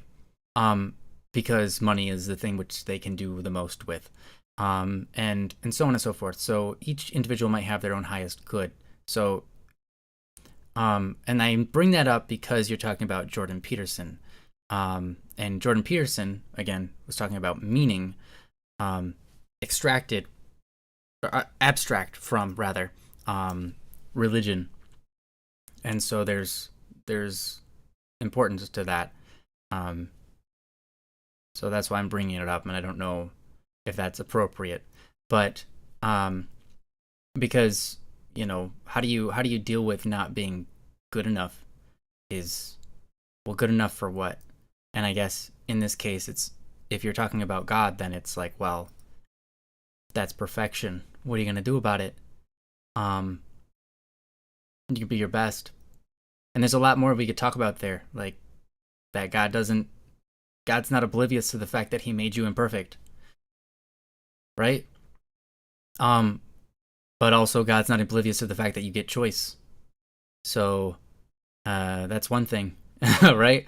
And so I don't know. There's a lot of different, still yet a lot of different ways we could take the topic. So um, I don't know. I'm just gonna get out of the way and see where Joe wants to take it, if that's all right with Joe. Hey, I'm gonna open my mouth and stuff's gonna come out, and then I'm gonna be fired, so it's all good. Sweet. Welcome to my last Don't Worry Wednesday. Um, Nice. I open my mouth in the help me channel on the static P server. I get demoted as a good mate, like I open my mouth on Don't Worry Wednesday. Now I'm gonna get fired, whatever. Mm-hmm. Gonna be happy. Cat, I love that. When I choose to see the good side of things, I'm not being naive. It is strategic and necessary. It is how I've learned to survive through everything. Mm-hmm. I know you see yourself as a fighter. Well, I see myself as one too. This is how I fight. All Mm-hmm. right. And now you're telling me, go off, Joe. I'm your favorite Just your pet. favorite mate. Oh, you're Yeah. so awesome. I Thank really you. like that. I really like that cat. Yeah. Mhm. I will not say anything on the topic of religion. Wynn says, "You know what? I hesitate to say anything on the topic of religion. Religion ticks me off. Oh man. Oh my. It ticks me off. And I'm a Catholic, right? Mm-hmm. But people misuse religion and create their own religions Hmm. as systems of power and control. They do. Mm-hmm. Sometimes the founders are well-meaning, sometimes, whatever. But people get a hold of it. Some power-hungry dude gets involved, and then he starts oppressing people. And it really, really makes me mad. It makes me really upset when I see that kind of stuff, right? Like, because that's not what it's for, right? Now, we do not understand God. I believe God exists. God is a life force, a supernatural life force, So in turn, like, okay, the life force theology thing, C.S. Lewis surgically destroys the life force theology, but we don't understand God. We can't. We're humans. We're finite beings. But somewhere, here's the definition of God. Somewhere, all of this came from nothing. All of this universe. It wasn't there at one point, and now it's all here. What caused it? That's God. It's not a spaghetti monster in outer space. That's a bummer. I do like I know. spaghetti. I know. But we don't understand, right? And so we try our best to understand. Now, here's the funny thing. I read scripture every day. I read the catechism every day. I'm a Catholic. And in that sense, I'm more devout than a lot of Catholics because I actually study, you know, my faith. And I'm reading scripture today, and like this prophet Elisha, or some people will say Elisha or Elisha or whatever, Elisha. They just the guy who came right before him was Elijah, and then Mm-hmm. it's Elisha, and so like so everybody wants to be not confusing, and so Elisha, and that just kind of makes me mad just to hear people say that, but whatever. Anyway, so he just started being a prophet. He got like, oh, this extra, like power or whatever, right? Prophetic power from God. Elijah just got taken up in the chariot of fire and all this stuff, whatever, right? And he watched it happen. And so he got a double portion, right? And then one of the first things that happens, he's walking along and these kids come up and they start making fun of him. They start jeering at him, like, go up, you old bald head. Go up, you old bald head, blah, blah, blah, blah, blah. And so he's like, so he gets mad and he curses them. And then all of a sudden, these two bears come out and maul 42 kids to death, tears them to pieces. I'm like, what kind of God is that? That makes me mad. That makes me want to argue with God, right? Fair enough. Which, a lot of my prayers these days are arguments. It's kind of sad, but like that's kind of the terms I'm on right now, right? Okay, and I'm sorry. I'm sorry if that's offensive, and I'm gonna get fired from Don't Worry Wednesday. But people use religion for all kinds of stuff, and it makes me mad. That's not what it's about. What is it about? I don't necessarily know, right? But like in my mind right now, what I'm thinking, okay, all of this is about having a connection with the creator of everything, with the creator of the universe, with the creator of us, who the person who set all this in motion. It's about us having a relationship with him, to love him, to have friendship with him, whatever, right? Him, it, whatever. Bring in whatever pronoun you want. But I don't know, like, oh, my brain is swimming, I'm sorry. This is kinda like an emotional, like a romance topic now, because now I'm all mad, right? But, I look at this and, you know, you ever been used by somebody? I think we all have. Yeah. You ever been like, seriously, I'm friends with Ryan. You know how hard it is to be friends with Ryan? It's pretty hard. I mean, to actually be Ryan's friend is piece of cake because Ryan's such a nice, wonderful person, right? Like he's easy to talk to, he's easy to get along with, and he loves you and all this. Like, he's a great person to be friends with, but it's hard to be friends with Ryan because what you end up with is all these people who actually want to be Ryan's friend, but they come to you because you're friends with Ryan. And so then, but really the priority is Ryan, not you, right? Don't do that to my And Joe. so you, what's that? I said, don't do that to my Joe. It happens. Mm-hmm. Happens all the Sure. time. You find, hey, you know what? Hey, you think you're friends with someone, and then all of a sudden, at the drop of a hat, if Ryan's available, boop, they're gone. Mm. Yep, off, gone, doing whatever, whatever, right? So it's crazy. And so like I'm sitting there struggling with this and I'm in prayer, right? I'm at church and I'm in prayer and I'm looking at, and I'm like, you know, um just I'd been hurt by this and I'm like, I've been hurt by a lot of stuff. And like my therapist keeps saying, this life is a gift. And I'm like, yeah, if someone gave me a big bowl of crap, why would I say thank you? Oh, thanks for the big bowl of crap. You can wash it and get a free bowl. Hey, who's sweet? and farming fertilizer. I don't know. Uh-huh. Oh, my name. I personally see religion as the same thing as politics, along with literally any group that believes in something. Hey, you know what? Hey, it's true. We believe in something, and you can get tax benefits. I remember there's this one guy who started a church in Lansing, and it was all for potheads. Oh, yeah. That's It's like a religion for potheads, right? Like it's like this, and but what he wanted was the tax benefit, right? He wanted to be able to be tax exempt mm-hmm. because religion, right? Like, hey, is a convenient way to not pay taxes.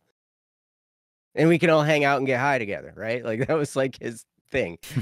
It's hilarious. But anyway, so I'm sitting there, and I'm struggling with this and I'm in prayer and I look up at the crucifix and I'm like, God, I'm really struggling with this, how the people using me. And God, he has an interesting way of talking to me. And I don't know. Sometimes it's the voice in my head. Sometimes I feel like it's divine intervention. Sometimes it's just me having gas, whatever it is. But for whatever reason, I look up at the crucifix and, and I feel like it's God telling me this. But I'm like, I feel like I'm being used by so many people. And I hear this, well, how the F do you think I feel? God doesn't pull any punches. He'll swear at me. But anyway, he says, how do you think I feel? And it's literally true. How many people use God for a sense of fulfillment or to support their political ideas? Which really upsets me. mm-hmm. Pro-lifers, you're on my list. Now I'm pro-life, but the pro-life agenda makes me mad. The pro-choice agenda makes me mad too. But you know what? Everything makes me mad. So whatever. Nice. Anyway, people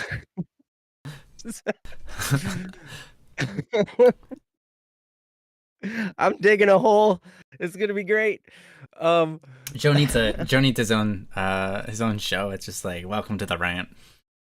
Welcome to the rant, right? Like seriously. But like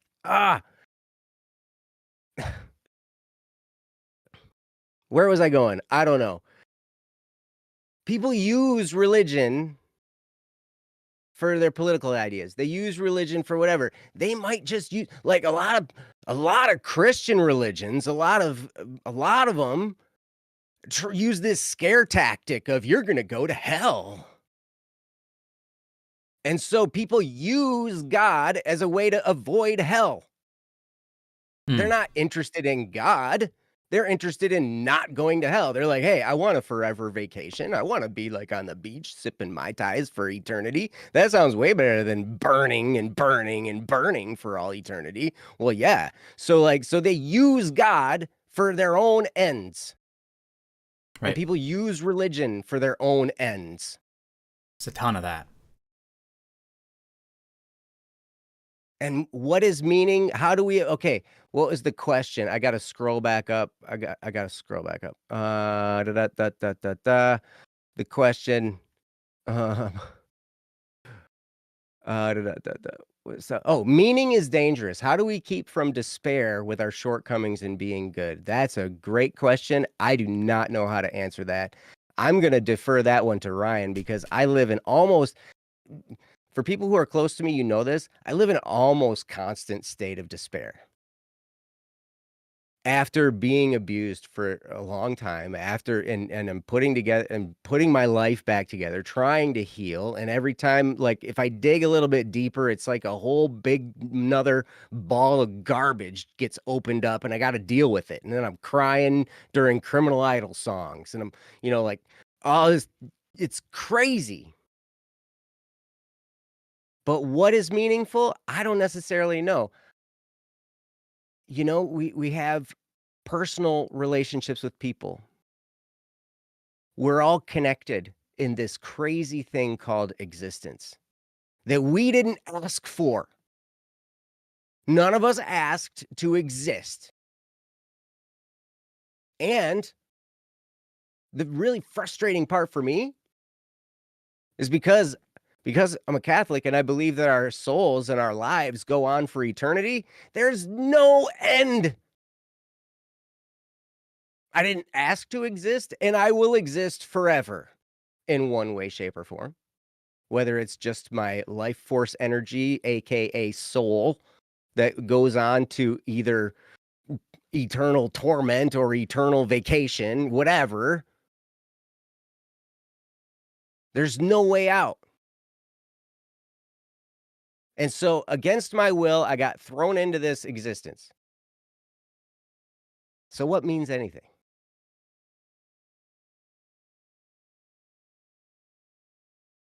The best I can find out right now, the best I can surmise is that the connections we make with other people, and it goes right along with what Jesus taught. The commandment is to love God and to love neighbors. So to love the source of all life, in religion we call that God. In new age type stuff, they might call that the universe. They might call that if you read Napoleon Hill, Think and Grow Rich type stuff, they call it infinite intelligence. Consult infinite intelligence. Whatever we want to name the source, the beginning, the cause of all things. Okay. The connection, the love of God. That's step number 1. Step number 2 is love your neighbor. Love those around you. Love the people you have connections with. And don't even mistake the word love for romance. Because you know me. If you know me, you know that's not where I'm going. It's a good thing this isn't a romance topic at the same time, I know, right? huh? Oh, when you got to find meaning in the things you want to find meaning. What's meaningful? Ryan and I had long talks about, because we're both musicians. Ryan credits our conversations to him, and his progress going as Static P, all this kind of stuff. We talked through all these things about how music is really a powerful source, and it can be used for good, or it can be used for evil, or it can be used for neutral, right? Mm-hmm. So we can use music as a force for good. We can use music to bring truth to people's lives. We can help use music to help people ask important questions of themselves. We can use music to do rather than just driving people into lust or fear or hostility or whatever. Like, you see, there's a lot of music out there that points people in those directions, right? So, but if we can use music to help shed some light on, hey, you know what? What is this thing that we call existence? I don't know. I don't know. But I'm gonna hang it up with this, and I say this to every single one of you. You matter. You matter. And I know that from personal experience because right now you're here listening to me talk, and that makes a difference to me. So, in this moment in time, every single one of you that's here, you matter to me. I love you.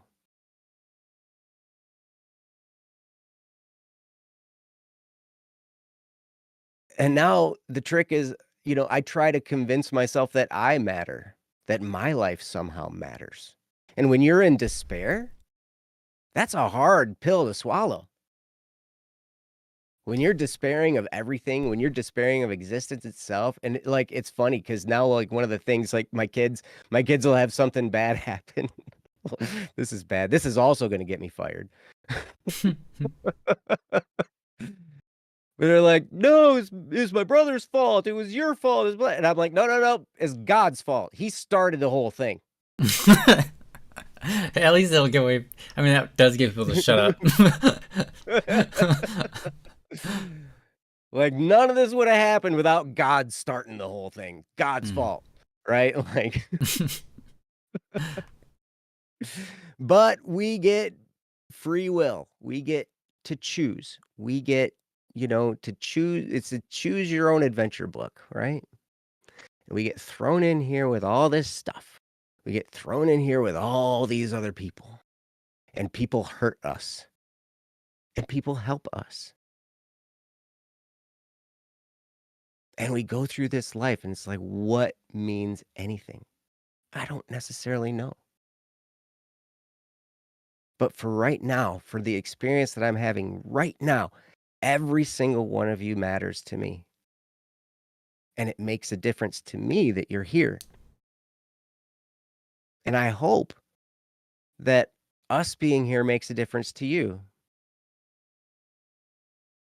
And so the best I can tell right now to mean anything is to love other people, to support other people, regardless of whether or not I agree with your opinion. That doesn't matter to me. Regardless of whether, whatever orientation you are or whatever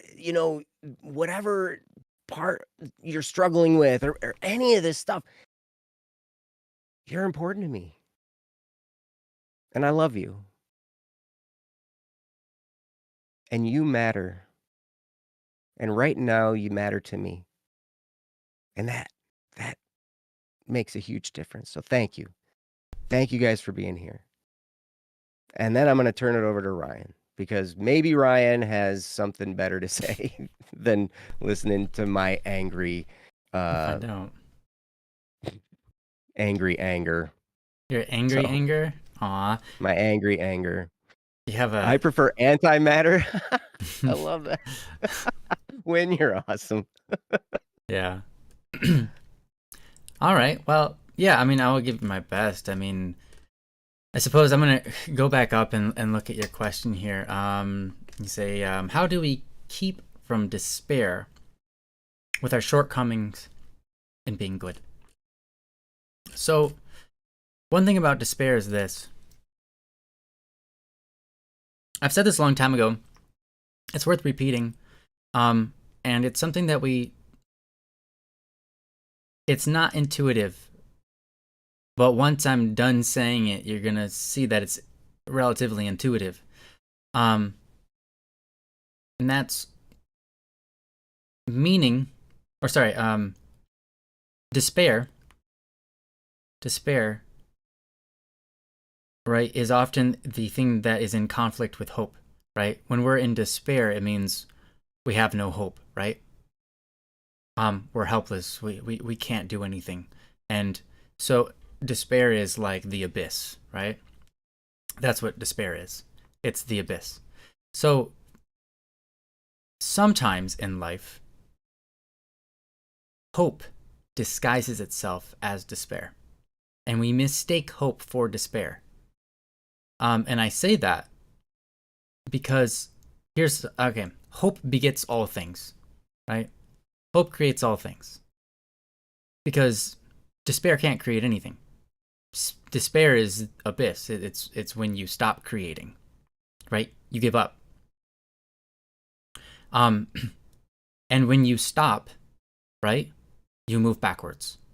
You start to uncreate, right? I'm sure you've heard it many times before, but you're always getting better and getting worse at the same time.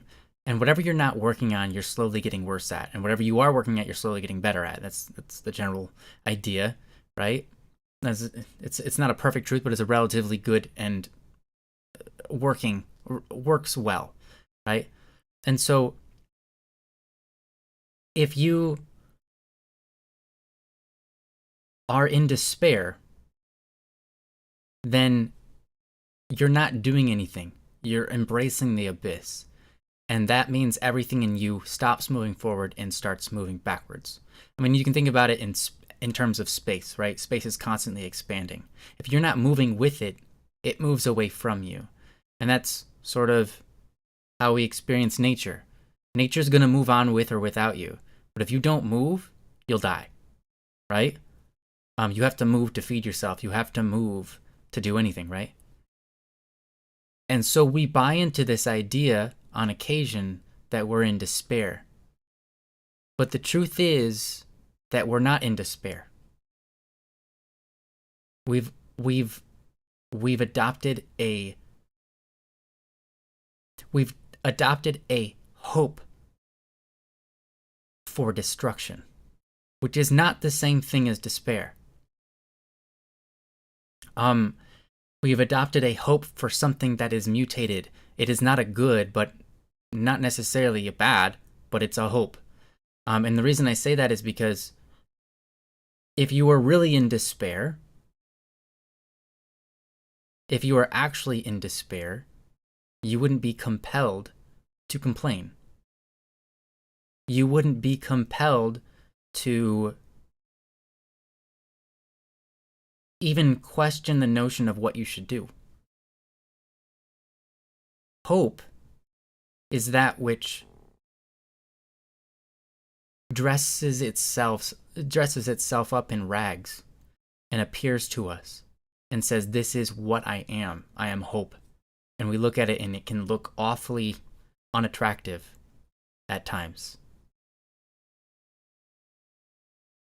But when we follow it, if we take time, we can dress that hope up and change its outfit from rags to fine clothing, right?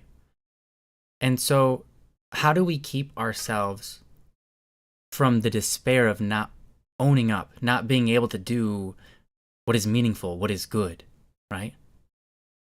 How do we call me out, Ryan? No, this is nothing about you, man. You're perfect. All right. So Perfect. No, I wasn't calling you out. I honestly wasn't even thinking about you, how this might relate to you. I'm just so sometimes things can be distorted or perverted, right? And so we have a hope for that which isn't necessarily good, but there's still a hope there. And so yeah, Joe's indeed perfect. Exactly. Thank you, Win. Oh my goodness. and so yeah, your question is how do we prevent ourselves from this despair? And I think there's a better point here. How do we not perverse our hope so that what we do and think about doesn't become destructive when we see the conflict of desire for good? I know that was a really weirdly stated sentence, so I'm going to try to state it in a better way. How do we not distort hope when it comes to trying to do good and not owning up to it? Because chances are you aren't actually in despair. You have a distorted sense of hope. And that's a really weird thing to imagine, but I think it's important too, because that helps you undistort hope. And it helps you recognize who you are inside a little bit better, because who you are inside isn't despair, isn't despairing necessarily, but it could be more so that you hope for something. And I mean, I can give you a really good example of this, and it's scary. It's a scary example, but it's a good example.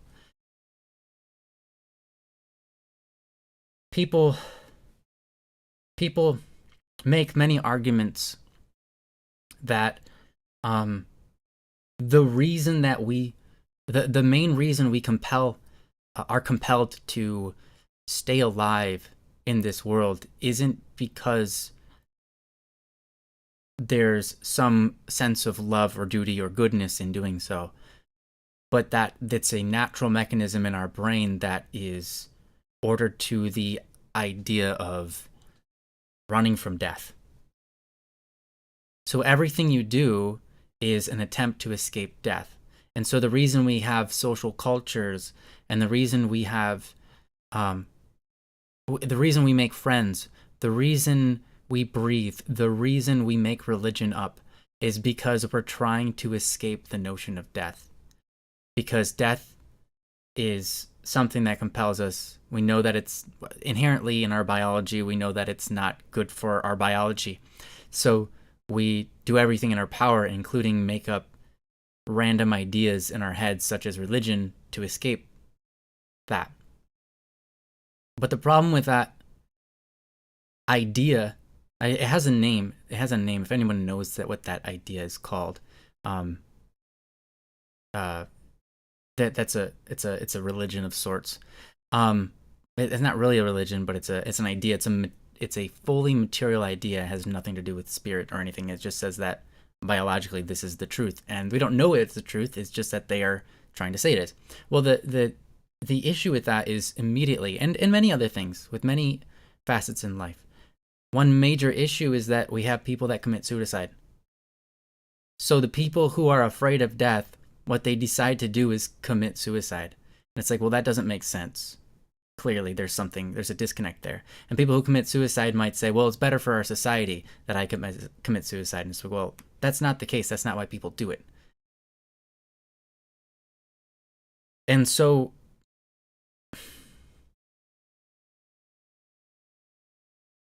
suicide is an interesting topic. And the reason I bring it up is because suicide is also not the state of despair. Suicide is when hope has been distorted into something that says, I think my best option of getting out and my best option for helping other people out is going to be me killing myself. And their hope is still something that's better than what is currently. They have a hope. It's not actually despair. It's a mutated sense of hope. It's not that hope. Well, sorry. It's hope in something that's not necessarily the grand good, or their idea of what the grand good entails includes them committing suicide, and so their hope for something great requires them to do that. Or maybe it's just not even to do anything great. It's just to escape something bad, right? But it's still that they hope something bad ends, right? It's not that they're actually in despair. And so that's an important distinction. And the reason I make it is that gives us hope that we can reorient our minds and fix what we're hopeful for and why we're hopeful for these things, right? Because that's an important place to be, because that allows you to make the change. Despair doesn't allow you to make that change, right? And so I really want to hit my hammer on that nail, because it's crucial. It's a crucial point. And so I don't know. you might not, you might be wondering why, it's like, well, I asked and I just used this word, so you're getting into semantics. Well, I am getting into semantics, but it's supposed to intend to lead you towards the answer also. So your question is, how do we confront the notion that we aren't good enough, right? Without falling into despair. But I think that the better way to question that is, how do we confront what we're not good enough with? How do we confront that which we are not good enough to attain without falling into a perverted sense of hope, a distorted sense of hope, a mutated, monstrous sense of hope? Because when you come up with, when you don't reach what you want over and over and over and over, eventually you start to hate what it is you were chasing. Not always, but it can happen. And I think that it happens to a lot of us without us ever knowing. We fail to achieve the highest good over and over. And eventually we come to resent ourselves. And we resent the world around us. And we resent the God that made it. Because for all we know, we were made not good enough.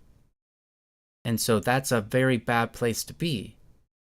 And so I think at that point, when you have that resentment, you hope for, I don't know, any number of things that aren't necessarily healthy. And so what we have to do is start to reorganize our brain and come to a conclusion that, hey, it's kind of okay and it's kind of good that we haven't made it. We haven't been able to be good enough to always reach the highest good. And it's like, how do we do that? And that's why you're here. That's why you're asking this question, because you don't want to become resentful, right? And so first thing you have to do, I suppose, if you don't know the world well enough yet, is hope that it does make sense. Hope that your shortcomings are an intentional good thing, right? Hope that they bring you and help you to become whatever it is that you're meant to become, right? And that's a good start, because now you have hope in a correctly ordered mind to start heading you in the right direction again. And I think that's important, especially when it comes to the idea of God, because we recognize that we're not God, because we don't know everything, because we're not capable of controlling ourselves. We're not capable of reaching the highest good, and we're not capable of understanding the world around us. We're not capable of making the world around us. We recognize that we're not good, and we're not God, and we recognize that we barely understand anything. And so then all we have is the hope that whoever made it all knew what they were doing when they made us with all of our shortcomings. And I think that's primarily a very good place to start. Because, I mean, I think it's self-evident, right? If your hope is that whoever God is and however they made you, this is good enough, then that hope ends up shaping the way that you see the world around you and can prevent you from a final desperation or final decision that you're going to be resentful about the world around you, the people that you meet, and your existence, and the God that made you, and all of these things, right? Because if you are fixated on reaching the highest good, and you haven't come to the conclusion yet that that's not how you were made right here, right now, then your understanding of reality and reality don't match. And so you're always going to be in contention with yourself. And you're going to come to hate yourself. And that's not a good place to be, again, right? And so the more truth we understand, the more we should love ourselves, right? The more truth we understand about the world, the more we should feel good and feel fulfilled. And we kind of know that's true, but truth can hurt. And that's because the truth pulls us out of where we are, and that we're attached to things, and that hurts to get removed from those things and give things up, like, you know, whatever we have that we have to give up in order to obtain that truth. And that can be a very demanding process, and it can conflict with our pride and the things that we've decided we're just going to hands down say, no, I hate this, I hate that, and I'm always going to hate it. And eventually the truth pulls you out and says, that's not a good thing to hate. And then it's like really hard to remove yourself from that because you're convicted. And so anyways, in order to not fall into that pit, it requires a great deal of humility to recognize we don't know everything, and we're not fully in control. We're not in control of the things around us. We're not in control of what we're capable of. We're not in control of ourselves. We have things that come to our brain that we didn't decide that they would come to our brain. Images. Like,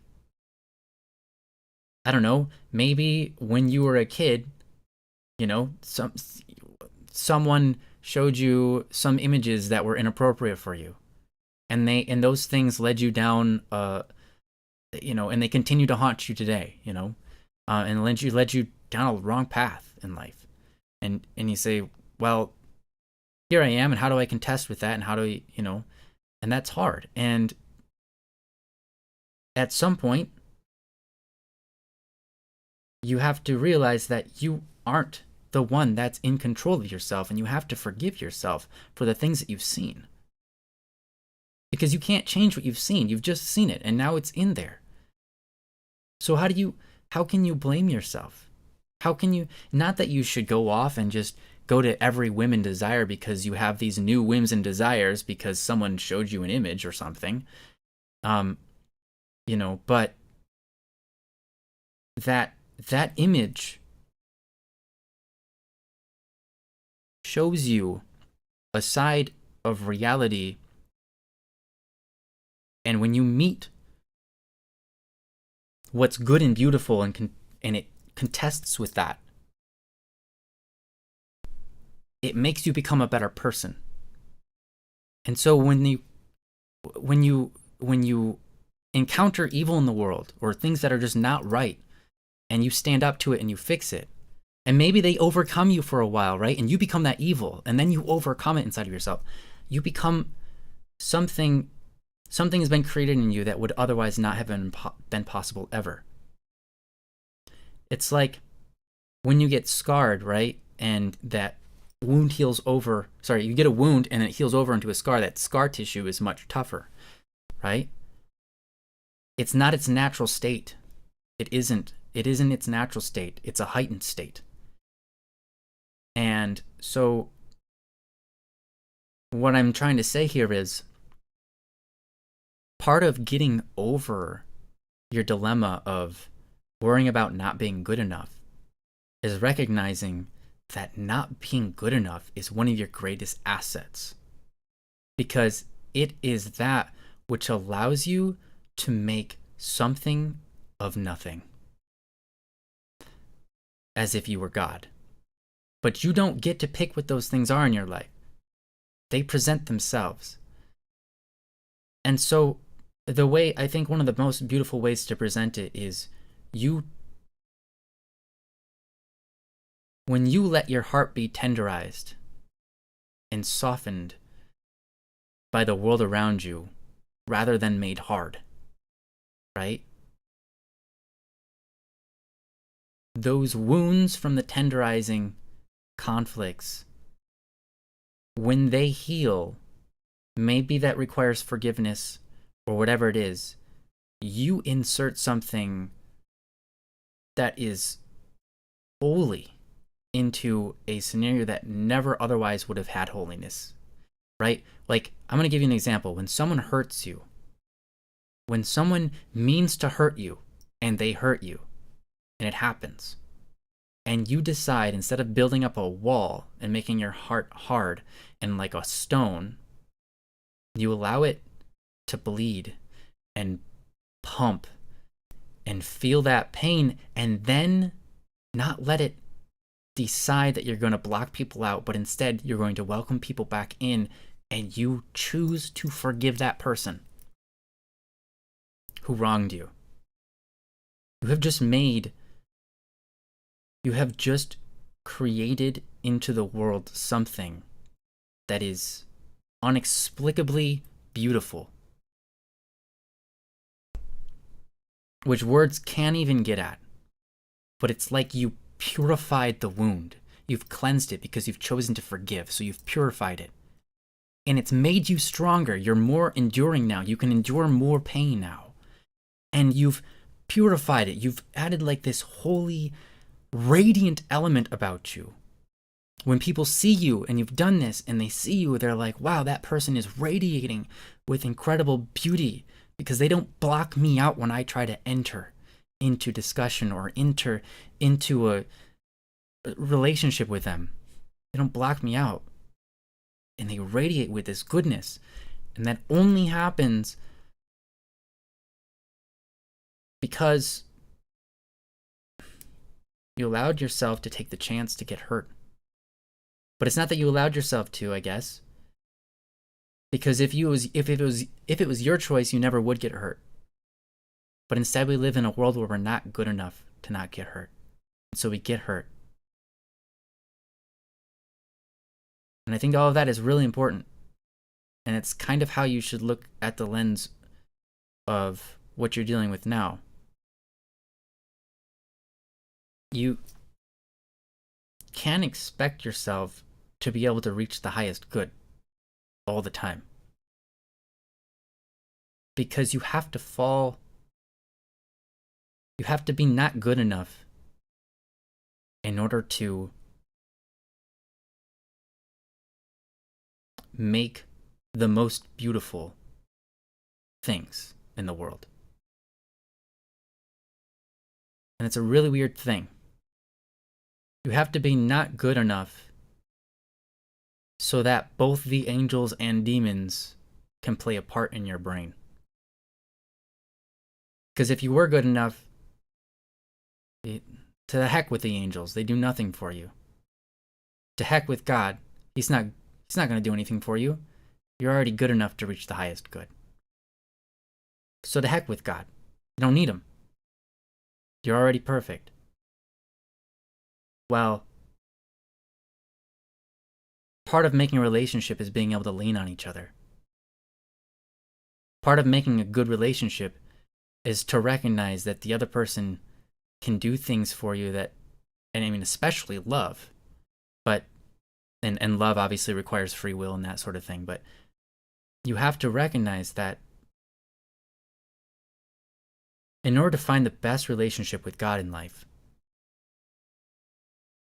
you have to be not good enough to need God so that you have a reason to start talking to him. Because if you were already perfect, chances are you wouldn't have ever needed to talk to God.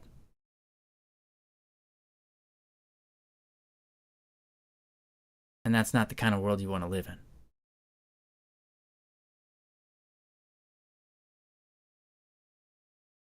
So, I don't know, Saleh. Let me know if that's impactful to you, if that made sense, if that is helpful, and if that journey that we just went through, if you will, is relatable. Because I know for me, what I find is when I'm most dissatisfied with how I failed to achieve the highest good, that's a lot of times the point where I make the choice to come back to God.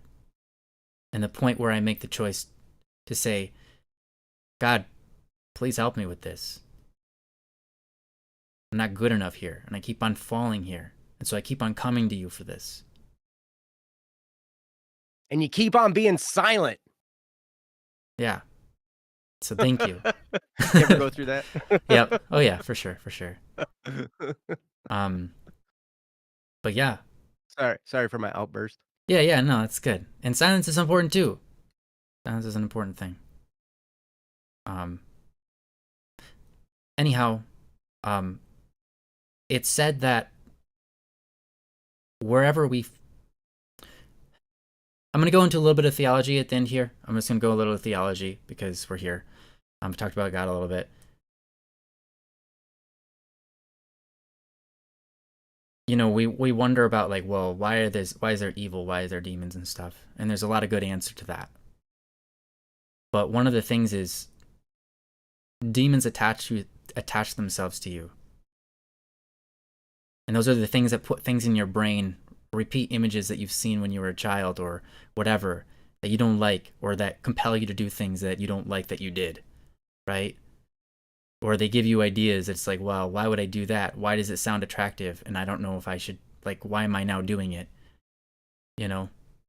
And there's a lot to be said about that. I mean, and I don't want to go too far into the theology because I don't really have the time. But part of it is God allows you to have those demons, because when you conquer those demons, it's one of the most important things you'll ever do, because God has a purpose for you.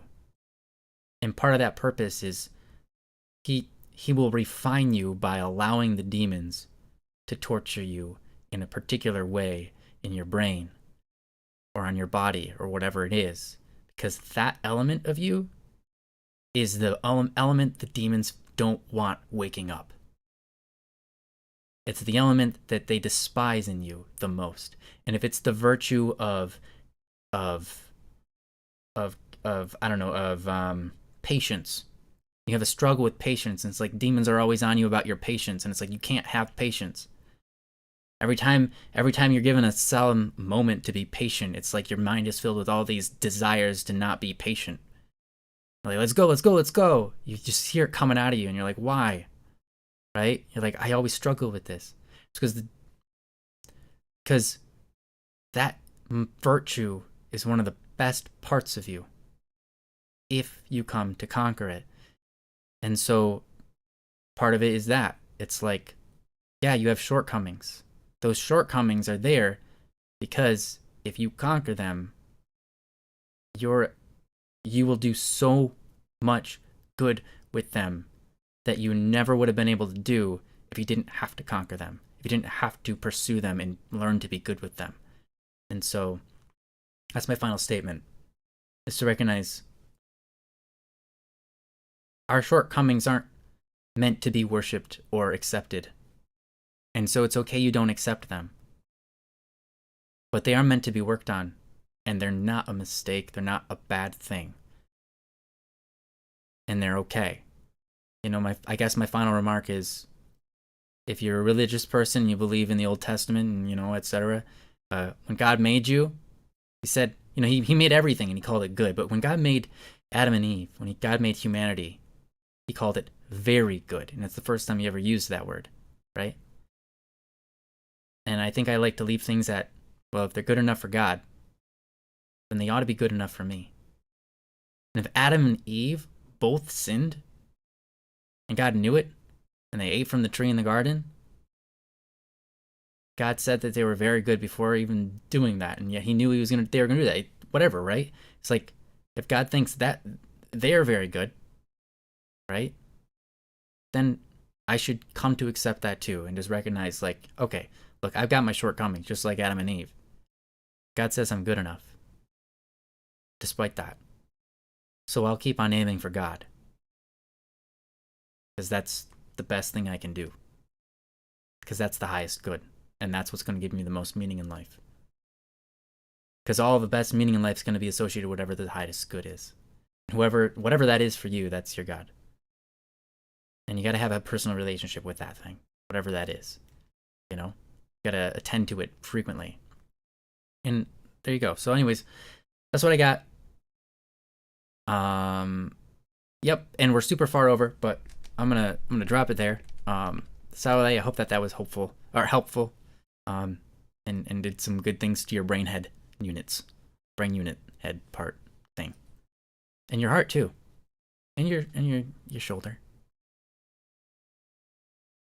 And and your your left toenail. pinky toe. The No, nail. left. Left The pinky left toenail. Mm-hmm. pinky toenail. Mhm. Indeed, that's the most important. Ah, It's my favorite organ. the left pinky toenail? Yeah, it's my favorite Mhm. organ. Mm-hmm. Good stuff, man. Good Good stuff. stuff. Yeah. Anyways, yeah. Sorry, that was a little intense and deep. I hope that everyone's okay with that. Um, Mhm. yeah. You said thank Am you I for covering fired? this. Oh no, not at all. It helped a lot. Oh, Gave me a few more dang things it. to I'll try ponder. harder next time. I mean, you should just I'm not ask. I'm not even good enough to get fired off of Don't Worry Wednesday. Just Like, come ask, all on. right? Y'all went real deep with that topic, which in itself was deep. Yeah. All It right. was deep. Yeah, it There's was. a lot of stuff to ponder. The world has a lot of stuff to ponder. And Mm-hmm. but here's the thing. I got I got the most amazing little bit of um thought checking, I guess, if you will. From I was watching a course. I had some courses that I bought about music production and Mm. engineering and all this kind of stuff, right? And he went down to the very basic level of sound and just like Oh the yeah. relationship that we have with sound. And it opened my mind up to the fact that, we do live in an amazing, amazing place. We have Mm-hmm. sound all around us, different kinds of sounds to listen to. We have things to see all around us. Some things are we we assign the term beautiful to some things and not beautiful to other things. But really, I mean, what it's all around us. Beauty is all Mm-hmm. around us in things we see, things we feel, things we taste, things we smell, Mm-hmm. things we hear. All these things, these are all around us. And so it's like, all right, well, if I'm here, all this stuff is all around me. I have a propensity in the sound area of living, right? So if that's so I can take as much as I can from that, and I can experience as much as I can from that.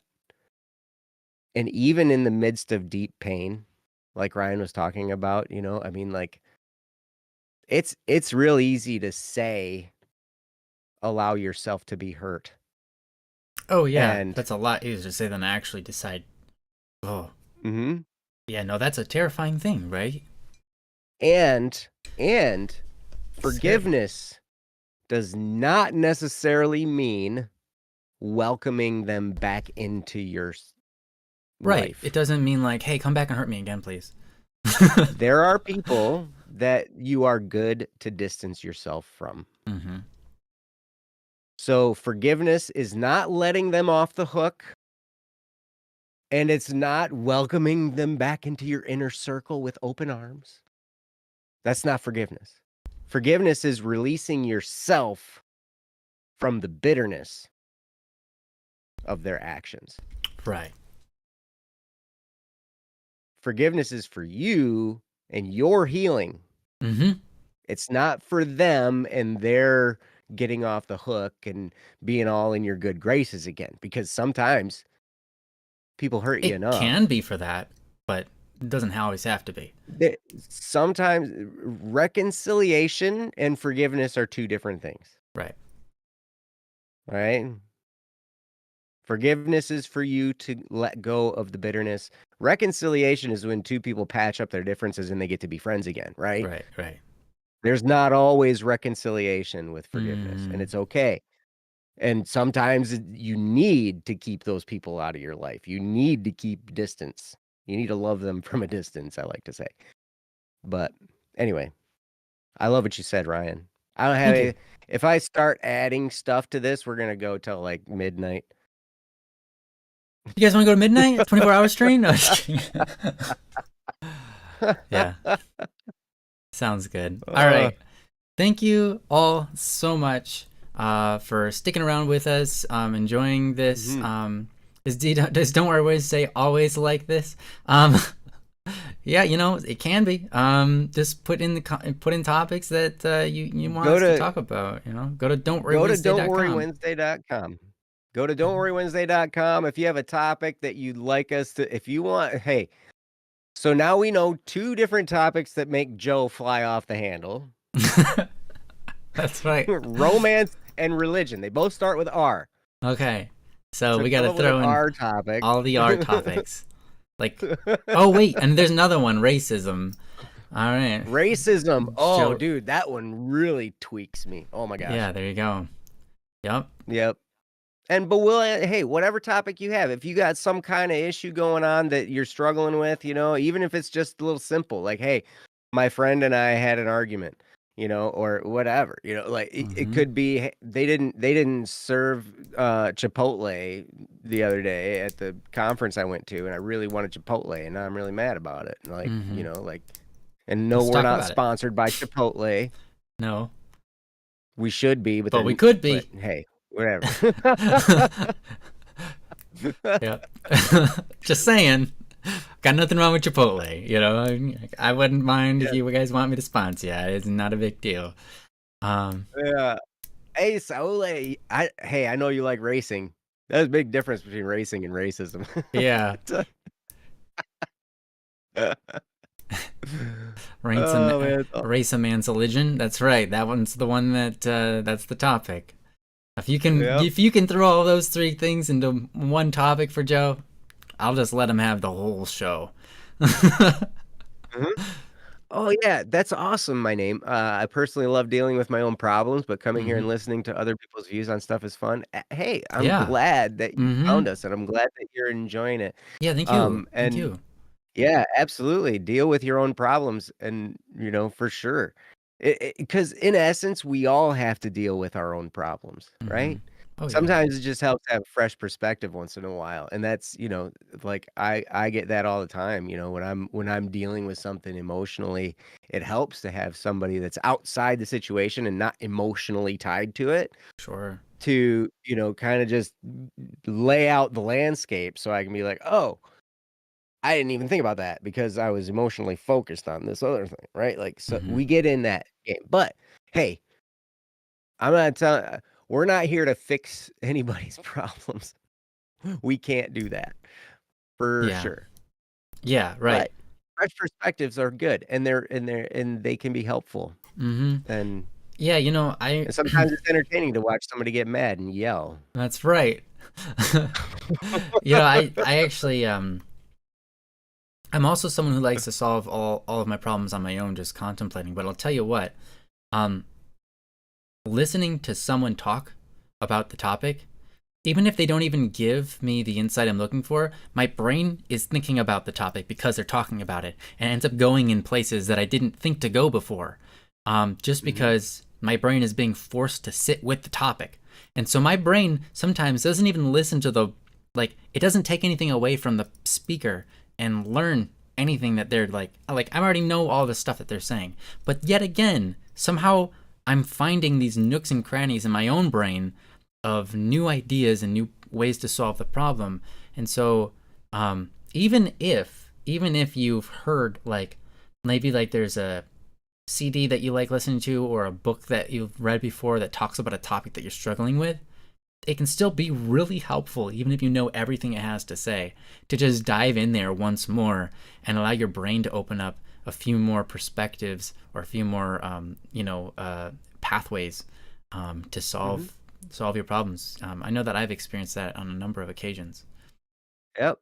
And you're also more than welcome to bait us Oh, into talking about something, you that's right. know?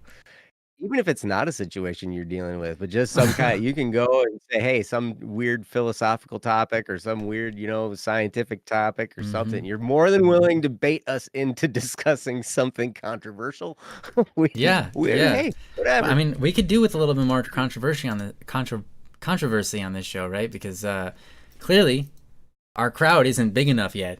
And one thing we know is if you cover a controversial topic, then all of a sudden a lot of people start showing up. You know, I Uh-huh. like to see the fires burn. You know, if you want to make this political, all of a sudden we'll have thousands of people here, right? Oh man, I'm Not that gonna we get really want crazy. that. Actually, we like I mean, we like that it's personal. I like to listen. I like to listen to a certain artist named Static P too. Oh, hmm. I'll have to look into him. You know what's funny is I I get to listen to Static P stuff before Oh, that's true. general public because I'm the guy who sets up all the releases. That's right. He hears all the songs before they're released. That's right.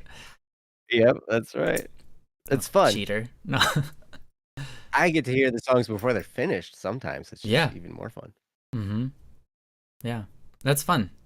It's fun to share Mhm. songs before they're finished, just as long as the person knows they're not finished. That's well, and they gotta have an understanding for what an unfinished song sounds like Yes. because there are multiple stages. You know, it's funny, I was talking with one of our artists, Jono, Mm-hmm. earlier today before we got on the show, and he was sharing, we were going through so he's like, "I need some ideas, you know, I'm messing up on this percussion stuff. I can't figure out how to make it punchy. You know, like he's dealing with all this stuff. So we worked through some different things with compressors and his reverb settings and all this kind of stuff. And we got some more punch put into his percussion parts and there's all kinds of stuff. And he's like he had just spent a bunch of hours recording vocals for this. And he's like, Mm. dude, these are raw vocals. I haven't processed them all yet. I'm like, dude, Don't worry about it. I I know. understand. I understand, Mm-hmm. man. Like vocals when they're raw can sound really annoying. Mm-hmm. Lots of things, like when before stuff gets processed and polished, it can sound annoying. But, that's you have to have experience with that. Otherwise, you just listen to it and you're just like, "Oh, that's terrible. Mm-hmm. Throw it away and redo it." It's like, "No, Yeah. it's gonna sound the same because it's raw, it needs to be processed." But anyway, Yeah. Yeah. um, Yeah. Yeah. That's awesome. That's awesome. I hope that you keep on doing that. That's great. Making music and stuff.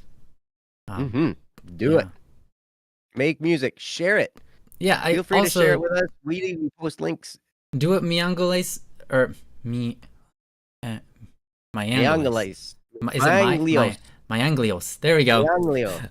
Mianglios. Anyways, do what Mianglios says and check out Joe's music. He's a single dual. He's in Spotify under a single dual. If you haven't already, you want to check him out. We're gonna have a new song coming out in a couple weeks. It's gonna be fun. Oh yeah. It's gonna be our first cover tune. It's gonna be an Oh, that's right. adventure in releasing a cover tune. It's gonna be fun. So, it's Aw, awesome. love you But too, anyway, Joseph. You guys you are got a all good name, awesome. Joe. Yeah, Joseph Kennedy. Are you also my name? Are you the same person or different people now? Because you talked about switching accounts and so on. Oh nope, it's a different Cat, person. There you go. Um, all right. Cat, I love you, and Ryan too. Oh, okay. It's Bright. Oh, Bright. Oh my gosh, I haven't seen you in forever. I hope you're doing awesome. Um, but yeah, I hope you guys all have an awesome rest of your week and weekend. We'll be here next Wednesday, and we hope that you'll be here with us. We love you all, Mhm. and we appreciate you staying so late with us. And we hope that your life is going to be awesome. So, anyways, bye bye, guys. Peace. Love you guys. Bye bye.